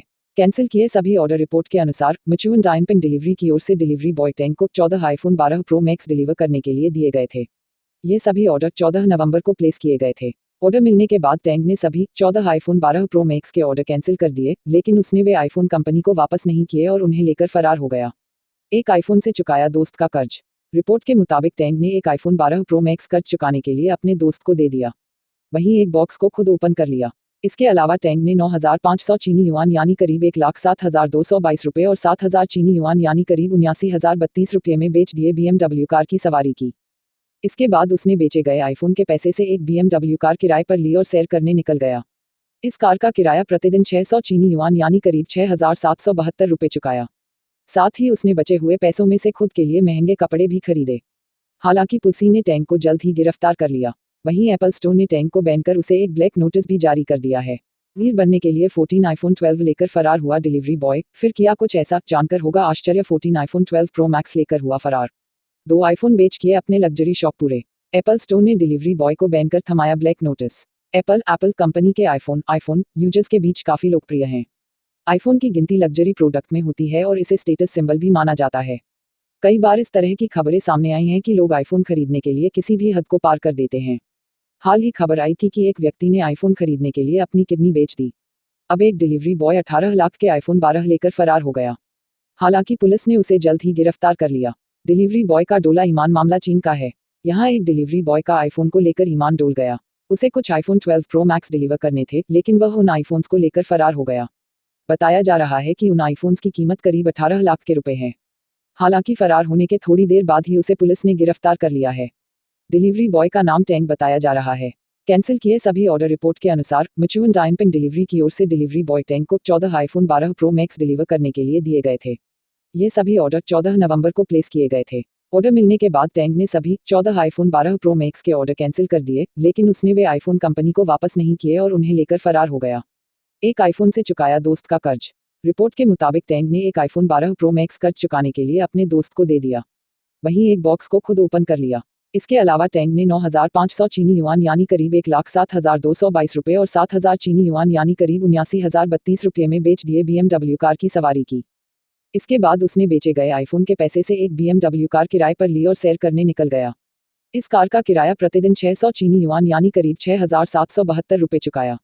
साथ ही उसने बचे हुए पैसों में से खुद के लिए महंगे कपड़े भी खरीदे। हालांकि पुलिस ने टैंग को जल्द ही गिरफ्तार कर लिया। वहीं एप्पल स्टोर ने टैंग को बैन कर उसे एक ब्लैक नोटिस भी जारी कर दिया है। खुशखबरी, कोरोना संक्रमण में कम से कम 60% प्रभावी साबित होगी कोवैक्सीन, ऐसे करेगी काम। देश में जारी कोरोना संक्रमण के बीच एक अच्छी खबर सामने आई है। कोरोना वैक्सीन विकसित करने की दिशा में भारत को मिली सफलता। देश में जारी कोरोना संक्रमण कोरोना वायरस के बीच एक अच्छी खबर सामने आई है। कोरोना वैक्सीन विकसित करने की दिशा में भारत को बड़ी सफलता लगी है।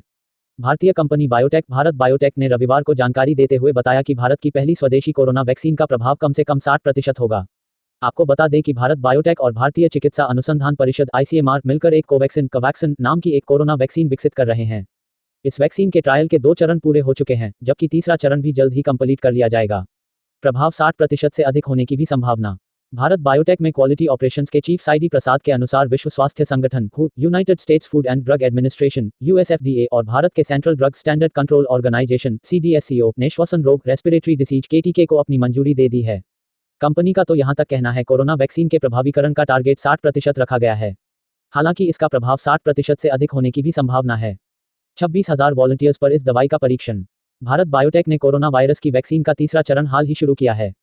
तीसरे चरण के अंतर्गत देश भर में 25 सेंटर पर 26,000 वॉलंटियर्स पर इस दवाई का परीक्षण किया जाएगा, जिसके बाद 1 साल तक इन वॉलंटियर्स की निगरानी की जाएगी। आपको बता दें कि भारत में कोरोना वायरस का संक्रमण तेजी के साथ बढ़ता जा रहा है। यही वजह है कि देश में कोरोना वायरस के लगभग 91 लाख मामले सामने आ चुके हैं। पिछले 24 घंटे के बात करें तो देश में 45,000 से अधिक कोरोना के मरीज मिले हैं। कोरोना वायरस का सबसे ज्यादा असर राष्ट्रीय राजधानी दिल्ली में देखने को मिला है, जो बीते एक दिन में 5,879 मरीज कोरोना पॉजिटिव पाए गए हैं। 50,000 से कम एक दिवसीय नए मामले। भारत में रविवार को लगातार 15वें दिन कोविड-19 के 50,000 से कम एक दिवसीय नए मामले दर्ज किए गए, जिनके साथ संक्रमण के कुल मामले 90,95,806 हो गए। केंद्रीय स्वास्थ्य एवं परिवार कल्याण मंत्रालय ने रविवार को ये जानकारी दी। स्वास्थ्य और परिवार कल्याण मंत्रालय के द्वारा जारी आंकड़ों के अनुसार देश में पिछले 24 घंटों में 45,209 नए मामले दर्ज किए गए। इसके साथ ही 43,493 से अधिक रोगियों को रिकवरी के बाद छुट्टी दे दी गई। देश में सक्रिय मामलों में कुल संख्या 4,40,962 है। इस बीमारी से अब तक 85,21,617 लोग ठीक हो चुके हैं। गृह मंत्रालय ने कोरोना के खिलाफ जारी की नई गाइडलाइंस। राज्यों को नाइट कर्फ्यू लगाने की छूट। Home ministry new guidelines against corona. केंद्रीय गृह मंत्रालय ने कोरोना के बढ़ते मामलों को देखते हुए बुधवार नई गाइडलाइंस जारी किए हैं। गृह मंत्रालय ने कोरोना संक्रमण के निगरानी, नियंत्रण और सावधानी के लिए दिशा निर्देश जारी किए हैं। यह दिशा निर्देश 1 दिसंबर से प्रभावी होंगे और 31 दिसंबर तक लागू रह। कोरोना महामारी कोरोना एपिडेमिक से पूरी दुनिया जूझ रही है और लगातार कोरोना के मामले तेजी से बढ़ते जा रहे हैं। भारत में भी कोरोना संक्रमण तेजी से बढ़ रहा है। राजधानी दिल्ली व कुछ अन्य शहरों में कोरोना संक्रमण बेकाबू होता जा रहा है। अकेले दिल्ली में हर दिन औसतन 7,000 से अधिक नए मामले सामने आ रहे हैं। लिहाजा केंद्र व राज्य सरकारों ने मिलकर इस महामारी से निपटने के लिए कई कदम उठाए हैं। अब केंद्रीय गृह मंत्रालय ने कोरोना के बढ़ते मामलों को देखते हुए बुधवार नई guidelines, ministry of home affairs guidelines, जारी किए हैं। गृह मंत्रालय ने कोरोना संक्रमण के निगरानी, नियंत्रण और सावधानी के लिए दिशा निर्देश जारी किए हैं। यह दिशा निर्देश 1 दिसंबर से प्रभावी होंगे और 31 दिसंबर तक लागू रहेंगे। नई गाइडलाइंस में गृह मंत्रालय ने सभी राज्यों और केंद्र शासित प्रदेशों को कोरोना के खिलाफ सख्ती से निपटने के निर्देश दिए हैं। सरकार ने कोरोना संक्रमण के रोकथाम के उपाय, विभिन्न गतिविधियों पर सौंप और भीड़ को नियंत्रित करने के लिए अनिवार्य उपाय करने के भी निर्देश दिए हैं। राज्यों को मिली नाइट कर्फ्यू लगाने की छूट। गृह मंत्रालय ने नई गाइडलाइंस में कंटेनमेंट जोन पर खास ध्यान देते हुए ज्यादा सख्ती दिखाई है। सरकार ने इस जोन में सिर्फ आवश्यक गतिविधियों की ही अनुमति दी है। इन क्षेत्रों में पूरे दिसंबर तक सख्ती रहेगी। स्थानीय जिला पुलिस और नगरपालिका अधिकारियों को यह जिम्मेदारी दी गई है कि कड़ाई के साथ नियमों का पालन कराएं। यह भी कहा गया है कि कोरोना के खिलाफ इस लड़ाई में राज्य और केंद्र शासित प्रदेश सरकार से संबंधित अधिकारियों की जवाबदेही सुनिश्चित करेंगे। इसके अलावा गृह मंत्रालय ने राज्यों और केंद्र शासित प्रदेशों को थोड़ी सी सहूलियत देते हुए कहा है कि वे कोरोना की स्थिति को देखते हुए अपने आकलन के आधार पर केवल निश्चित क्षेत्रों में नाइट कर्फ्यू जैसी पाबंदियां लगा सकते हैं। इंटरस्टेट और इंट्रास्टेट मूवमेंट पर पाबंदी नहीं। सरकार ने नई दिशा निर्देश में कहा है कि सर्विलांस टीम घर घर जाकर निगरानी करेगी। मंत्रालय ने 65 वर्ष से अधिक आयु के व्यक्तियों, गर्भवती महिलाओं और 10 वर्ष से कम उम्र के बच्चों को घर में ही रहने की सलाह दी है। इसके अलावा नई गाइडलाइंस में इंटरस्टेट और इंट्रास्टेट मूवमेंट पर कोई पाबंदी नहीं लगाई गई है। गाइडलाइंस के तहत किसी भी तरह के कार्यक्रम, चाहे वे धार्मिक हों, सामाजिक हों, खेल से हों आदि सभी तरह के कार्यक्रमों में 200 से ज़्यादा लोग शामिल नहीं हो सकते हैं। हालांकि राज्य सरकार अपने आकलन के आधार पर इस संख्या को 100 या उससे कम भी कर सकते हैं।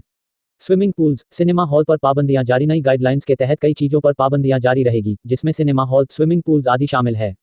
हालांकि सिनेमा हॉल 50% दर्शक क्षमता के साथ चलेंगे और सिर्फ ट्रेनिंग के लिए स्विमिंग पूल्स का इस्तेमाल किया जा सकेगा। इसके अलावा स्वास्थ्य और परिवार कल्याण मंत्रालय भीड़ भाड़ वाली जगह, बाजार, साप्ताहिक बाजार और सार्वजनिक परिवहन में सोशल डिस्टेंसिंग के लिए एक सॉप जारी करेगा, जिसे राज्यों और केंद्र शासित प्रदेशों द्वारा सख्ती से लागू किया जाएगा।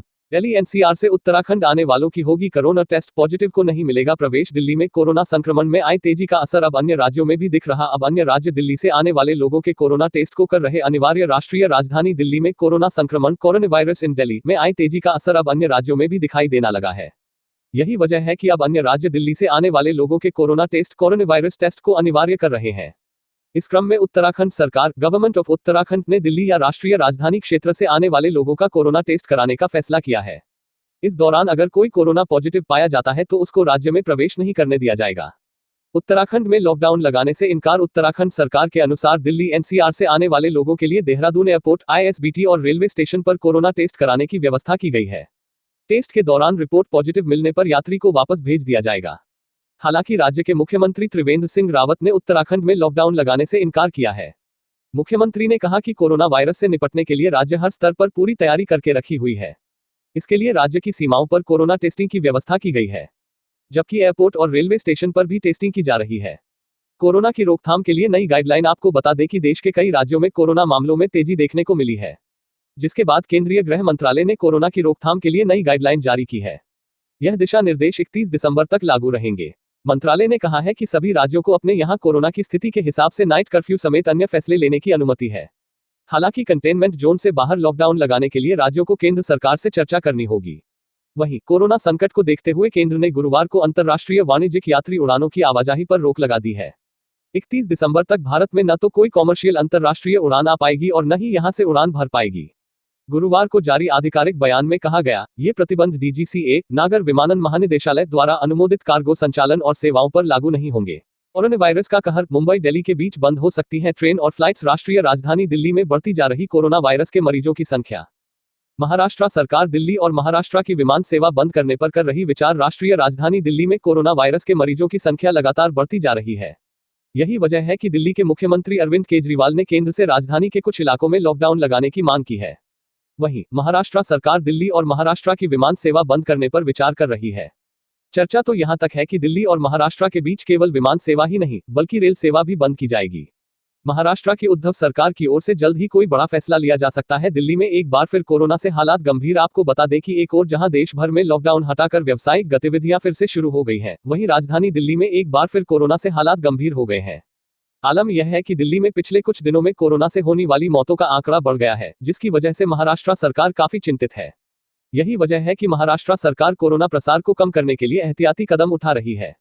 इस क्रम में शुक्रवार को मुंबई में मुख्यमंत्री उद्धव ठाकरे ने बैठक में इस प्रस्ताव को हरी झंडी दे दी, जिसके बाद इससे संबंधित सभी एजेंसियों से वार्ता कर अगला फैसला लिया जाएगा। सोशल डिस्टेंसिंग मानदंडों की धज्जियां। वहीं दिल्ली पुलिस ने सोशल डिस्टेंसिंग मानदंडों को धत्ता बताने और 50 से अधिक मेहमानों को आमंत्रित करने की वजह से पीतमपुरा के होटल और आयोजकों के खिलाफ एफआईआर दर्ज की है। पुलिस को बताया गया कि सिटी पार्क होटल में सोशल डिस्टेंसिंग मानदंडों की धज्जियां उड़ाई जा रही हैं। शादी समारोह गुरुवार रात को आयोजित किया गया था। आयोजन में 50 से ज्यादा लोग मौजूद थे। गौरतलब है कि दिल्ली में कोरोना से मौत का आंकड़ा 8000 के पार निकल गया है। पिछले 24 घंटे की बात करें तो कोरोना की वजह से 98 अन्य मरीजों की मौत हो गई है। कोरोना वायरस के रोगियों के लिए दिल्ली में नए 411 आईसीयू बेड तैयार किए। मास्क या फेस कवर न पहनने पर जुर्माना 2000 रुपये कर दिया है। दिल्ली में शादी समारोह में 50 मेहमानों को अनुमति दी गई है। दिल्ली के सीएम अरविंद केजरीवाल के आदेश के बाद बीते 5 दिनों में राज्य और केंद्र सरकारों के अस्पतालों में कोरोना वायरस के रोगियों के लिए 411 आईसीयू बेड जोड़ा गया है। इसमें निजी अस्पतालों में आईसीयू के बेड भी शामिल किए गए हैं। 80% तक बेडों को आरक्षित करने के लिए निजी अस्पतालों से कहा गया है। हाल ही में राजधानी में कोरोना वायरस के मामलों में तेजी से इजाफा हुआ है। इसका प्रसार को रोकने के लिए दिल्ली सरकार ने सार्वजनिक जगहों पर मास्क या फेस कवर न पहनने पर जुर्माना 2000 रुपये कर दिया है।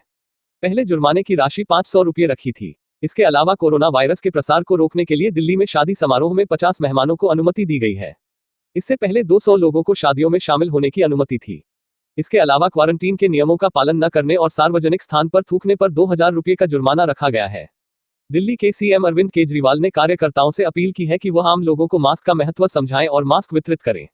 अहमदाबाद में कोरोना वायरस के मामले बढ़े, कर्फ्यू लगाने की घोषणा। 20 नवंबर से रात 9 बजे से सुबह 6 तक कर्फ्यू लगाया जाएगा। सिर्फ दूध और दवा की दुकानों को खोलने की अनुमति होगी। गुजरात के अहमदाबाद शहर में कोरोना वायरस के मामले लगातार बढ़ रहे हैं। इसे रोकने के लिए शुक्रवार रात से सोमवार सुबह तक कर्फ्यू लगाने की घोषणा की गई है। एक वरिष्ठ सरकारी अधिकारी ने गुरुवार को यह जानकारी दी। उन्होंने बताया कि शुक्रवार 20 नवंबर से रात 9 बजे से सुबह 6 तक कर्फ्यू लगाया जाएगा। अगले आदेश तक इसे लगातार जारी रखा जाएगा। अतिरिक्त मुख्य सचिव राजीव कुमार गुप्ता ने इसका ऐलान किया है। उन्हें गुजरात सरकार ने विशेष कार्याधिकारी नियुक्त किया है और उनका काम अहमदाबाद नगर पालिका के कोरोना वायरस संक्रमण संबंधी कामकाज को देखना है।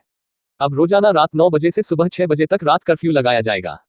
Additional chief secretary doctor Rajeev Kumar Gupta का कहना है कि यह तय किया गया है कि अहमदाबाद में शुक्रवार रात 9 बजे से सोमवार सुबह 6 बजे तक कर्फ्यू लगाया जाएगा। इस दौरान सिर्फ दूध और दवा की दुकानों को खोलने की अनुमति हो। सीएच के शामिल होने से सेना की ताकत में होगा इजाफा। भारत एक साथ दो फ्रंट पर लड़ने को तैयार। भारत चीन सीमा विवाद और एलओसी पर पाक की ओर से जारी फायरिंग के बीच वायुसेना प्रमुख RKS भदौरिया ने शुक्रवार को बेंगलुरु में स्वदेशी लाइट कॉम्बैट हेलीकॉप्टर का जायजा लिया। LCH का जायजा लेने के बाद उन्होंने कहा कि लाइट कॉम्बैट हेलीकॉप्टर बहुत जल्द भारतीय रक्षा तंत्र का अभिन्न हिस्सा होगा। इसे सेना में शामिल करने की योजना पहले से ही लंबित है। फिलहाल इस पर तेजी से काम जारी है। भारत एक साथ दोनों फ्रंट पर लड़ने के लिए तैयार। इससे पहले 5 अक्टूबर को वायुसेना प्रमुख भदौरिया ने कहा था कि पाकिस्तान LOC और चीन LAC पर लगातार नापाक हरकतों को अंजाम देने में लगे रहते हैं। वर्तमान में लैक पर चीन के साथ भारत का तनाव चरम पर है, लेकिन भारतीय सेना चीन की गीदड़प की और अकड़ का मुंहतोड़ जवाब देने के लिए तैयार है। हमारी सेना चीन को हर तरह से जवाब देने में सेना सक्षम है। इतना ही नहीं, भारत एक साथ दोनों फ्रंट पर लड़ने में सक्षम है। RKS भदौरिया ने कहा कि भविष्य में होने वाले किसी भी युद्ध में हमारी जीत में अहम साबित होगी। अक्षय कुमार ने यूट्यूबर को भेजा 500 करोड़ का मानहानि का नोटिस। सुशांत सिंह राजपूत से जुड़ा है पूरा मामला। अक्षय कुमार ने यूट्यूबर को 500 करोड़ रुपए की मानहानि का नोटिस भेजा। यूट्यूबर ने सुशांत की मौत के मामले में अक्षय कुमार पर गंभीर आरोप लगाए थे। बॉलीवुड एक्टर सुशांत सिंह राजपूत की मौत से जहां उनके फैंस को गहरा सदमा लगा था, तो वहीं कुछ लोगों ने उनकी मौत को पैसा कमाने का जरिया बना लिया था। कुछ लोगों ने यूट्यूब पर सुशांत को लेकर कई फर्जी खबरें चलाई और कई एक्टर्स का नाम यूज किया, लेकिन ऐसा करना एक यूट्यूबर को भारी पड़ गया। दरअसल बॉलीवुड एक्टर अक्षय कुमार ने एक यूट्यूबर को 500 करोड़ रुपए की मानहानि का नोटिस भेजा है। अक्षय कुमार पर लगाए थे गंभीर आरोप। यूट्यूबर ने सुशांत सिंह राजपूत की मौत के मामले में अक्षय कुमार पर गंभीर आरोप लगाए थे, जिसके बाद अक्षय ने ये कदम उठाया है। मिड डे की खबर के अनुसार यूट्यूबर का नाम राशिद सिद्दीकी है, जिसकी उम्र 25 साल है। राशिद बिहार का रहने वाला है। उसका FF न्यूज नाम का एक यूट्यूब चैनल है। इस चैनल पर उसने मुंबई पुलिस, आदित्य ठाकरे और अक्षय कुमार के खिलाफ अपमानजनक वीडियो पोस्ट किए हुए थे। राशिद ने अक्षय कुमार के खिलाफ जो वीडियो पोस्ट किया था, उसमें उसने ये दावा किया था कि अक्षय कुमार सुशांत को MS धोनी फिल्म मिलने से नाखुश थे।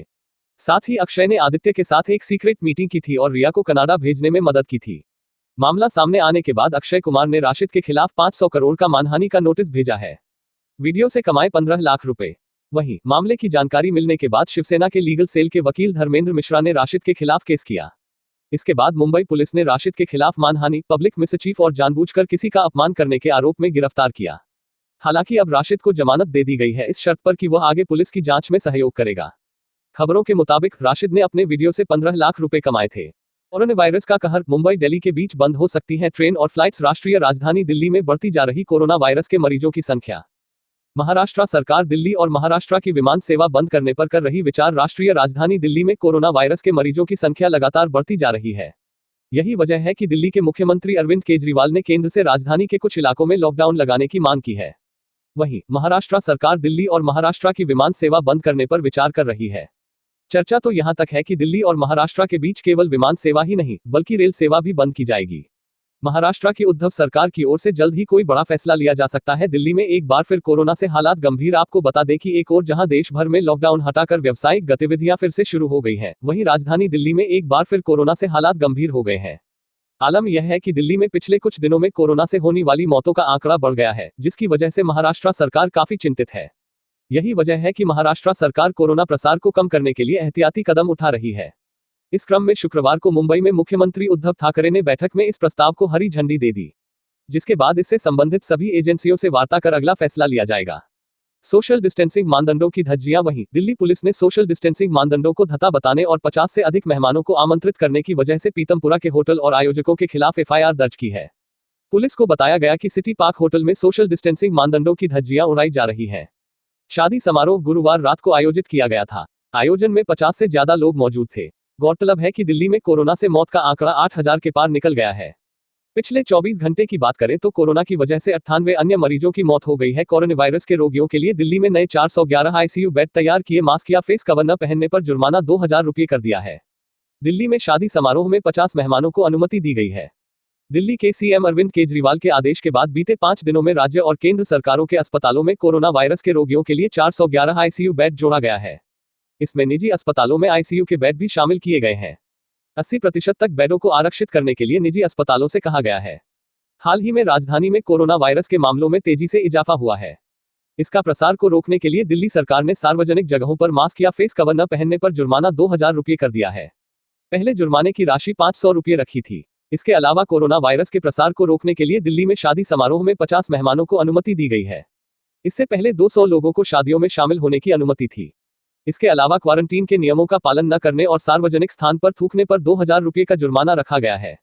दिल्ली के सीएम अरविंद केजरीवाल ने कार्यकर्ताओं से अपील की है कि वह आम लोगों को मास्क का महत्व समझाएं और मास्क वितरित करें। अहमदाबाद में कोरोना वायरस के मामले बढ़े, कर्फ्यू लगाने की घोषणा। 20 नवंबर से रात 9 बजे से सुबह 6 तक कर्फ्यू लगाया जाएगा। सिर्फ दूध और दवा की दुकानों को खोलने की अनुमति होगी। गुजरात के अहमदाबाद शहर में कोरोना वायरस के मामले लगातार बढ़ रहे हैं। इसे रोकने के लिए शुक्रवार रात से सोमवार सुबह तक कर्फ्यू लगाने की घोषणा की गई है। एक वरिष्ठ सरकारी अधिकारी ने गुरुवार को यह जानकारी दी। उन्होंने बताया कि शुक्रवार 20 नवंबर से रात 9 बजे से सुबह 6 तक कर्फ्यू लगाया जाएगा। अगले आदेश तक इसे लगातार जारी रखा जाएगा। अतिरिक्त मुख्य सचिव राजीव कुमार गुप्ता ने इसका ऐलान किया है। उन्हें गुजरात सरकार ने विशेष कार्याधिकारी नियुक्त किया है और उनका काम अहमदाबाद नगर पालिका के कोरोना वायरस संक्रमण संबंधी कामकाज को देखना है। अब रोजाना रात 9 बजे से सुबह 6 बजे तक रात कर्फ्यू लगाया जाएगा। Additional chief secretary doctor Rajeev Kumar Gupta का कहना है कि यह तय किया गया है कि अहमदाबाद में शुक्रवार रात 9 बजे से सोमवार सुबह 6 बजे तक कर्फ्यू लगाया जाएगा। इस दौरान सिर्फ दूध और दवा की दुकानों को खोलने की अनुमति हो। भारती सिंह के बाद उनके पति हर्ष लिम्बाचिया को एनसीबी ने किया गिरफ्तार। ड्रग्स लेने की बात कबूली। शनिवार को भारती सिंह के घर पर एनसीबी का छापा पड़ा। तलाशी के दौरान एनसीबी को गांजा बरामद हुआ। पूछताछ के बाद एनसीबी ने भारती सिंह को गिरफ्तार किया। टीवी की popular comedian Bharti Singh drugs मामले में शनिवार को गिरफ्तार हो चुकी हैं। वहीं लंबी पूछताछ के बाद उनके पति हर्ष लिम्बाचिया को भी नारकोटिक्स कंट्रोल ब्यूरो एनसीबी ने गिरफ्तार कर लिया है। दोनों ने पूछताछ में ड्रग्स लेने की बात कबूली है। भारती सिंह और हर्ष का नाम एक ड्रग पेडलर ने पूछताछ के दौरान लिया था, जिसके बाद एनसीबी के अधिकारियों ने शनिवार की सुबह 7 बजे भारती सिंह के लोखंडवाला कॉम्प्लेक्स स्थित घर एवं कार्यालय पर छापा मारा। पूछताछ के बाद भारती को किया था गिरफ्तार। भारती के घर पर 6.5 घंटे तक तलाशी चली, जिसमें एनसीबी को गांजा बरामद हुआ। एनसीबी ने घर पर तलाशी के दौरान भारती और हर्ष से सवाल किए, जिसमें वह सही से जवाब नहीं दे पाए, जिसके बाद एनसीबी ने दोनों को बेलाड एस्टेट स्थित कार्यालय में ले जाकर पूछताछ की। यहां भारती सिंह से करीब 4.5 घंटे तक पूछताछ चली और उसके बाद भारती को गिरफ्तार कर लिया गया। उसके बाद अब उनके पति हर्ष लिम्बाचिया को भी एनसीबी गिरफ्तार कर चुकी है। घर से गांजा हुआ बरामद। एनसीबी के अधिकारी ने बताया कि भारती के घर पर तलाशी मनोरंजन उद्योग में ड्रग्स का कथित सेवन की एनसीबी द्वारा चल रही जांच के तहत ली गई। एनसीबी के जोनल निदेशक समीर वानखेड़े के नेतृत्व में एक टीम ने विशेष जानकारी के आधार पर भारती सिंह के अंधेरी स्थित लोखंडवाला कॉम्प्लेक्स स्थित आवास की तलाशी ली। तलाशी में भारती के घर से 86.5 ग्राम गांजा बरामद किया गया। सोशल मीडिया पर हुआ बवाल। भारती सिंह और हर्ष का ड्रग्स केस में नाम सामने आने के बाद से सोशल मीडिया पर बवाल मचा हुआ है। उनके फैंस को इससे बड़ा झटका लगा है। भारती की लाखों करोड़ों में फैन फॉलोइंग है। ऐसे में कई लोग उनके सपोर्ट में बोल रहे हैं तो कई लोग उनके खिलाफ खड़े हो गए हैं। बता दें कि एनसीबी ड्रग्स मामले में अब तक फिल्म और टीवी इंडस्ट्री के कई सितारों को शिकंजे में ले चुकी है। भारती टीवी इंडस्ट्री का अब तक का सबसे बड़ा नाम है। ऐसे में ये कयास लगाए जा रहे हैं कि पूछताछ के दौरान भारती और भी कई नामों का खुलासा कर सकती हैं। हीर बनने के लिए 14 आईफोन 12 लेकर फरार हुआ डिलीवरी बॉय। फिर किया कुछ ऐसा, जानकर होगा आश्चर्य। 14 आईफोन 12 प्रो मैक्स लेकर हुआ फरार। 2 आईफोन बेच किए अपने लग्जरी शौक पूरे।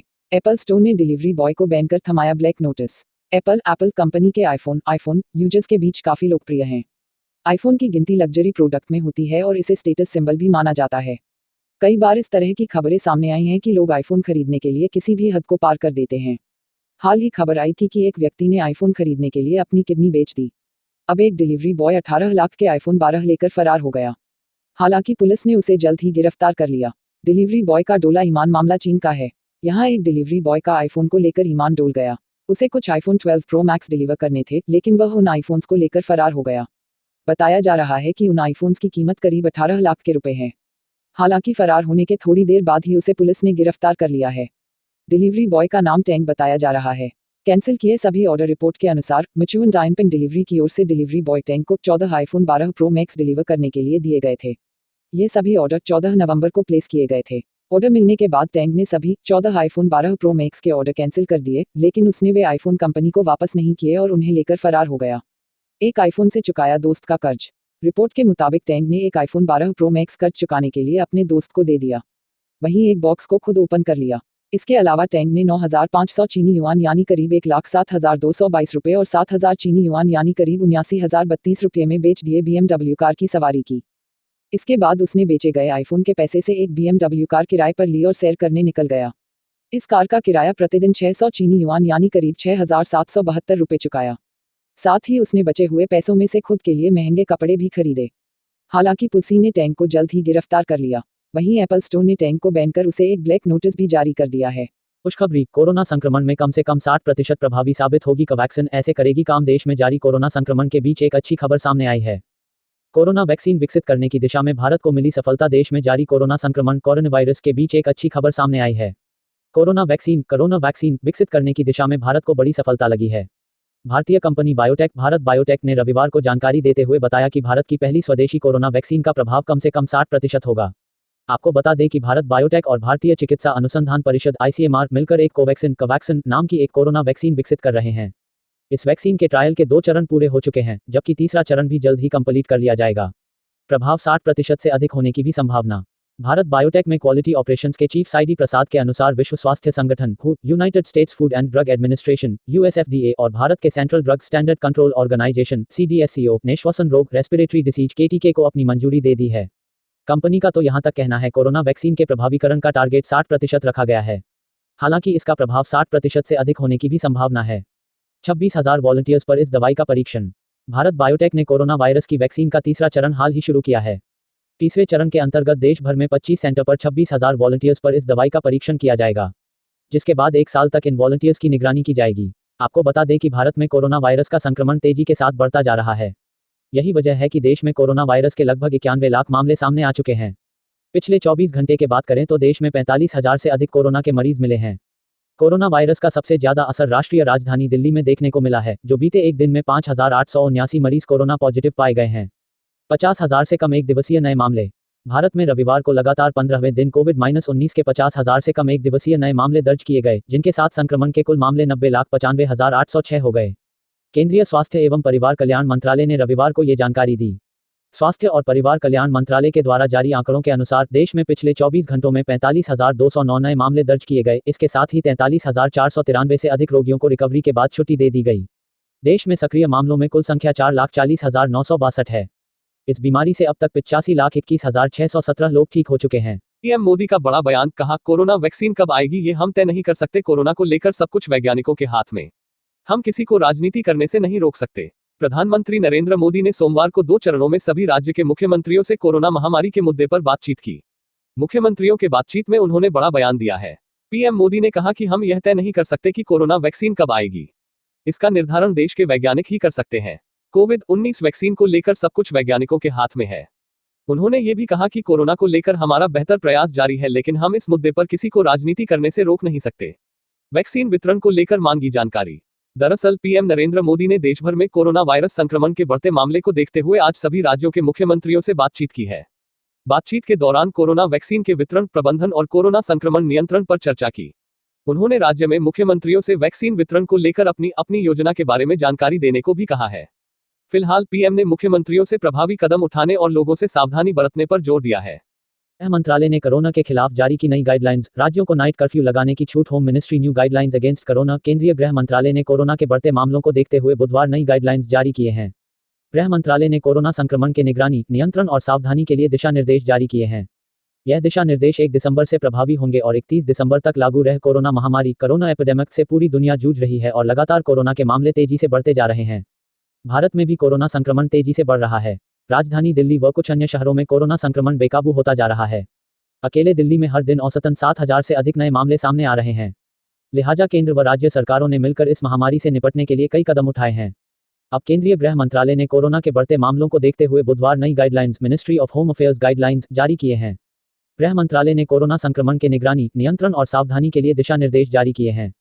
यह दिशा निर्देश 1 दिसंबर से प्रभावी होंगे और 31 दिसंबर तक लागू रहेंगे। नई गाइडलाइंस में गृह मंत्रालय ने सभी राज्यों और केंद्र शासित प्रदेशों को कोरोना के खिलाफ सख्ती से निपटने के निर्देश दिए हैं। सरकार ने कोरोना संक्रमण के रोकथाम के उपाय, विभिन्न गतिविधियों पर सौंप और भीड़ को नियंत्रित करने के लिए अनिवार्य उपाय करने के भी निर्देश दिए हैं। राज्यों को मिली नाइट कर्फ्यू लगाने की छूट। गृह मंत्रालय ने नई गाइडलाइंस में कंटेनमेंट जोन पर खास ध्यान देते हुए ज्यादा सख्ती दिखाई है। सरकार ने इस जोन में सिर्फ आवश्यक गतिविधियों की ही अनुमति दी है। इन क्षेत्रों में पूरे दिसंबर तक सख्ती रहेगी। स्थानीय जिला पुलिस और नगरपालिका अधिकारियों को यह जिम्मेदारी दी गई है कि कड़ाई के साथ नियमों का पालन कराएं। यह भी कहा गया है कि कोरोना के खिलाफ इस लड़ाई में राज्य और केंद्र शासित प्रदेश सरकार से संबंधित अधिकारियों की जवाबदेही सुनिश्चित करेंगे।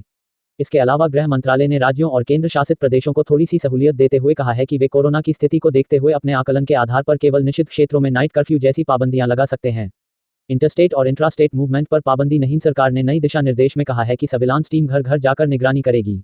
मंत्रालय ने 65 वर्ष से अधिक आयु के व्यक्तियों, गर्भवती महिलाओं और 10 वर्ष से कम उम्र के बच्चों को घर में ही रहने की सलाह दी है। इसके अलावा नई गाइडलाइंस में इंटरस्टेट और इंट्रास्टेट मूवमेंट पर कोई पाबंदी नहीं लगाई गई है। गाइडलाइंस के तहत किसी भी तरह के कार्यक्रम, चाहे वे धार्मिक हों, सामाजिक हों, खेल से हों आदि सभी तरह के कार्यक्रमों में 200 से ज्यादा लोग शामिल नहीं हो सकते हैं। हालांकि राज्य सरकार अपने आकलन के आधार पर इस संख्या को 100 या उससे कम भी कर सकते हैं। स्विमिंग पूल्स, सिनेमा हॉल पर पाबंदियां जारी। नई गाइडलाइंस के तहत कई चीजों पर पाबंदियां जारी रहेगी, जिसमें सिनेमा हॉल, स्विमिंग पूल्स आदि शामिल है। हालांकि सिनेमा हॉल 50% दर्शक क्षमता के साथ चलेंगे और सिर्फ ट्रेनिंग के लिए स्विमिंग पूल्स का इस्तेमाल किया जा सकेगा। इसके अलावा स्वास्थ्य और परिवार कल्याण मंत्रालय भीड़ भाड़ वाली जगह, बाजार, साप्ताहिक बाजार और सार्वजनिक परिवहन में सोशल डिस्टेंसिंग के लिए एक सौंप जारी करेगा, जिसे राज्यों और केंद्र शासित प्रदेशों द्वारा सख्ती से लागू किया जाएगा। दिल्ली एनसीआर से उत्तराखंड आने वालों की होगी कोरोना टेस्ट, पॉजिटिव को नहीं मिलेगा प्रवेश। दिल्ली में कोरोना संक्रमण में आई तेजी का असर अब अन्य राज्यों में भी दिख रहा। अब अन्य राज्य दिल्ली से आने वाले लोगों के कोरोना टेस्ट को कर रहे अनिवार्य। राष्ट्रीय राजधानी दिल्ली में कोरोना संक्रमण, कोरोना वायरस इन दिल्ली में आई तेजी का असर अब अन्य राज्यों में भी दिखाई देना लगा है। यही वजह है कि अब अन्य राज्य दिल्ली से आने वाले लोगों के corona test, corona virus test को अनिवार्य कर रहे हैं। इस क्रम में उत्तराखंड सरकार, गवर्नमेंट ऑफ उत्तराखंड ने दिल्ली या राष्ट्रीय राजधानी क्षेत्र से आने वाले लोगों का कोरोना टेस्ट कराने का फैसला किया है। इस दौरान अगर कोई कोरोना पॉजिटिव पाया जाता है तो उसको राज्य में प्रवेश नहीं करने दिया जाएगा। उत्तराखंड में लॉकडाउन लगाने से इनकार। उत्तराखंड सरकार के अनुसार दिल्ली एनसीआर से आने वाले लोगों के लिए देहरादून एयरपोर्ट, आईएसबीटी और रेलवे स्टेशन पर कोरोना टेस्ट कराने की व्यवस्था की गई है। टेस्ट के दौरान रिपोर्ट पॉजिटिव मिलने पर यात्री को वापस भेज दिया जाएगा। हालांकि राज्य के मुख्यमंत्री त्रिवेंद्र सिंह रावत ने उत्तराखंड में लॉकडाउन लगाने से इनकार किया है। मुख्यमंत्री ने कहा कि कोरोना वायरस से निपटने के लिए राज्य हर स्तर पर पूरी तैयारी करके रखी हुई है। इसके लिए राज्य की सीमाओं पर कोरोना टेस्टिंग की व्यवस्था की गई है, जबकि एयरपोर्ट और रेलवे स्टेशन पर भी टेस्टिंग की जा रही है। कोरोना की रोकथाम के लिए नई गाइडलाइन। आपको बता दें कि देश के कई राज्यों में कोरोना मामलों में तेजी देखने को मिली है, जिसके बाद केंद्रीय गृह मंत्रालय ने कोरोना की रोकथाम के लिए नई गाइडलाइन जारी की है। यह दिशा निर्देश 31 दिसंबर तक लागू रहेंगे। मंत्रालय ने कहा है कि सभी राज्यों को अपने यहां कोरोना की स्थिति के हिसाब से नाइट कर्फ्यू समेत अन्य फैसले लेने की अनुमति है। हालांकि कंटेनमेंट जोन से बाहर लॉकडाउन लगाने के लिए राज्यों को केंद्र सरकार से चर्चा करनी होगी। वहीं कोरोना संकट को देखते हुए केंद्र ने गुरुवार को अंतर्राष्ट्रीय वाणिज्यिक यात्री उड़ानों की आवाजाही पर रोक लगा दी है। 31 दिसंबर तक भारत में न तो कोई कॉमर्शियल अंतर्राष्ट्रीय उड़ान आ पाएगी और न ही यहां से उड़ान भर पाएगी। गुरुवार को जारी आधिकारिक बयान में कहा गया, ये प्रतिबंध डीजीसीए, नागर विमानन महानिदेशालय द्वारा अनुमोदित कार्गो संचालन और सेवाओं पर लागू नहीं होंगे। COVID-19 vaccine. भारत में कोरोना वैक्सीन के टीकाकरण की तैयारी। अब तक का फुल अपडेट। भारत में कोरोना वायरस के केस 91 लाख के पार। कोरोना वैक्सीन पर अब अंतिम चरण में पहुंचा काम। सर्दियां बढ़ते ही भारत में कोरोना वायरस इन इंडिया के संक्रमण में भी तेजी आई है। इसका नतीजा यह है कि देश में COVID-19 के केस 91 लाख के आंकड़े को पार कर गए हैं। इसके साथ ही भारत में corona virus case in India के कारण 1,30,000 लोग काल के गाल में समा चुके हैं। इन हालातों के बीच देशवासियों को COVID-19 की वैक्सीन का बेसब्री से इंतजार है। वहीं केंद्रीय स्वास्थ्य मंत्रालय ने जानकारी दी है कि देश में फिलहाल कोरोना की कई वैक्सीन पर काम चल रहा है और उनका प्रोसेस अंतिम दौर में है। इनमें से फरवरी 2021 तक 2 वैक्सीन भारतीय बाजारों में अपनी उपलब्धता बना सकती हैं।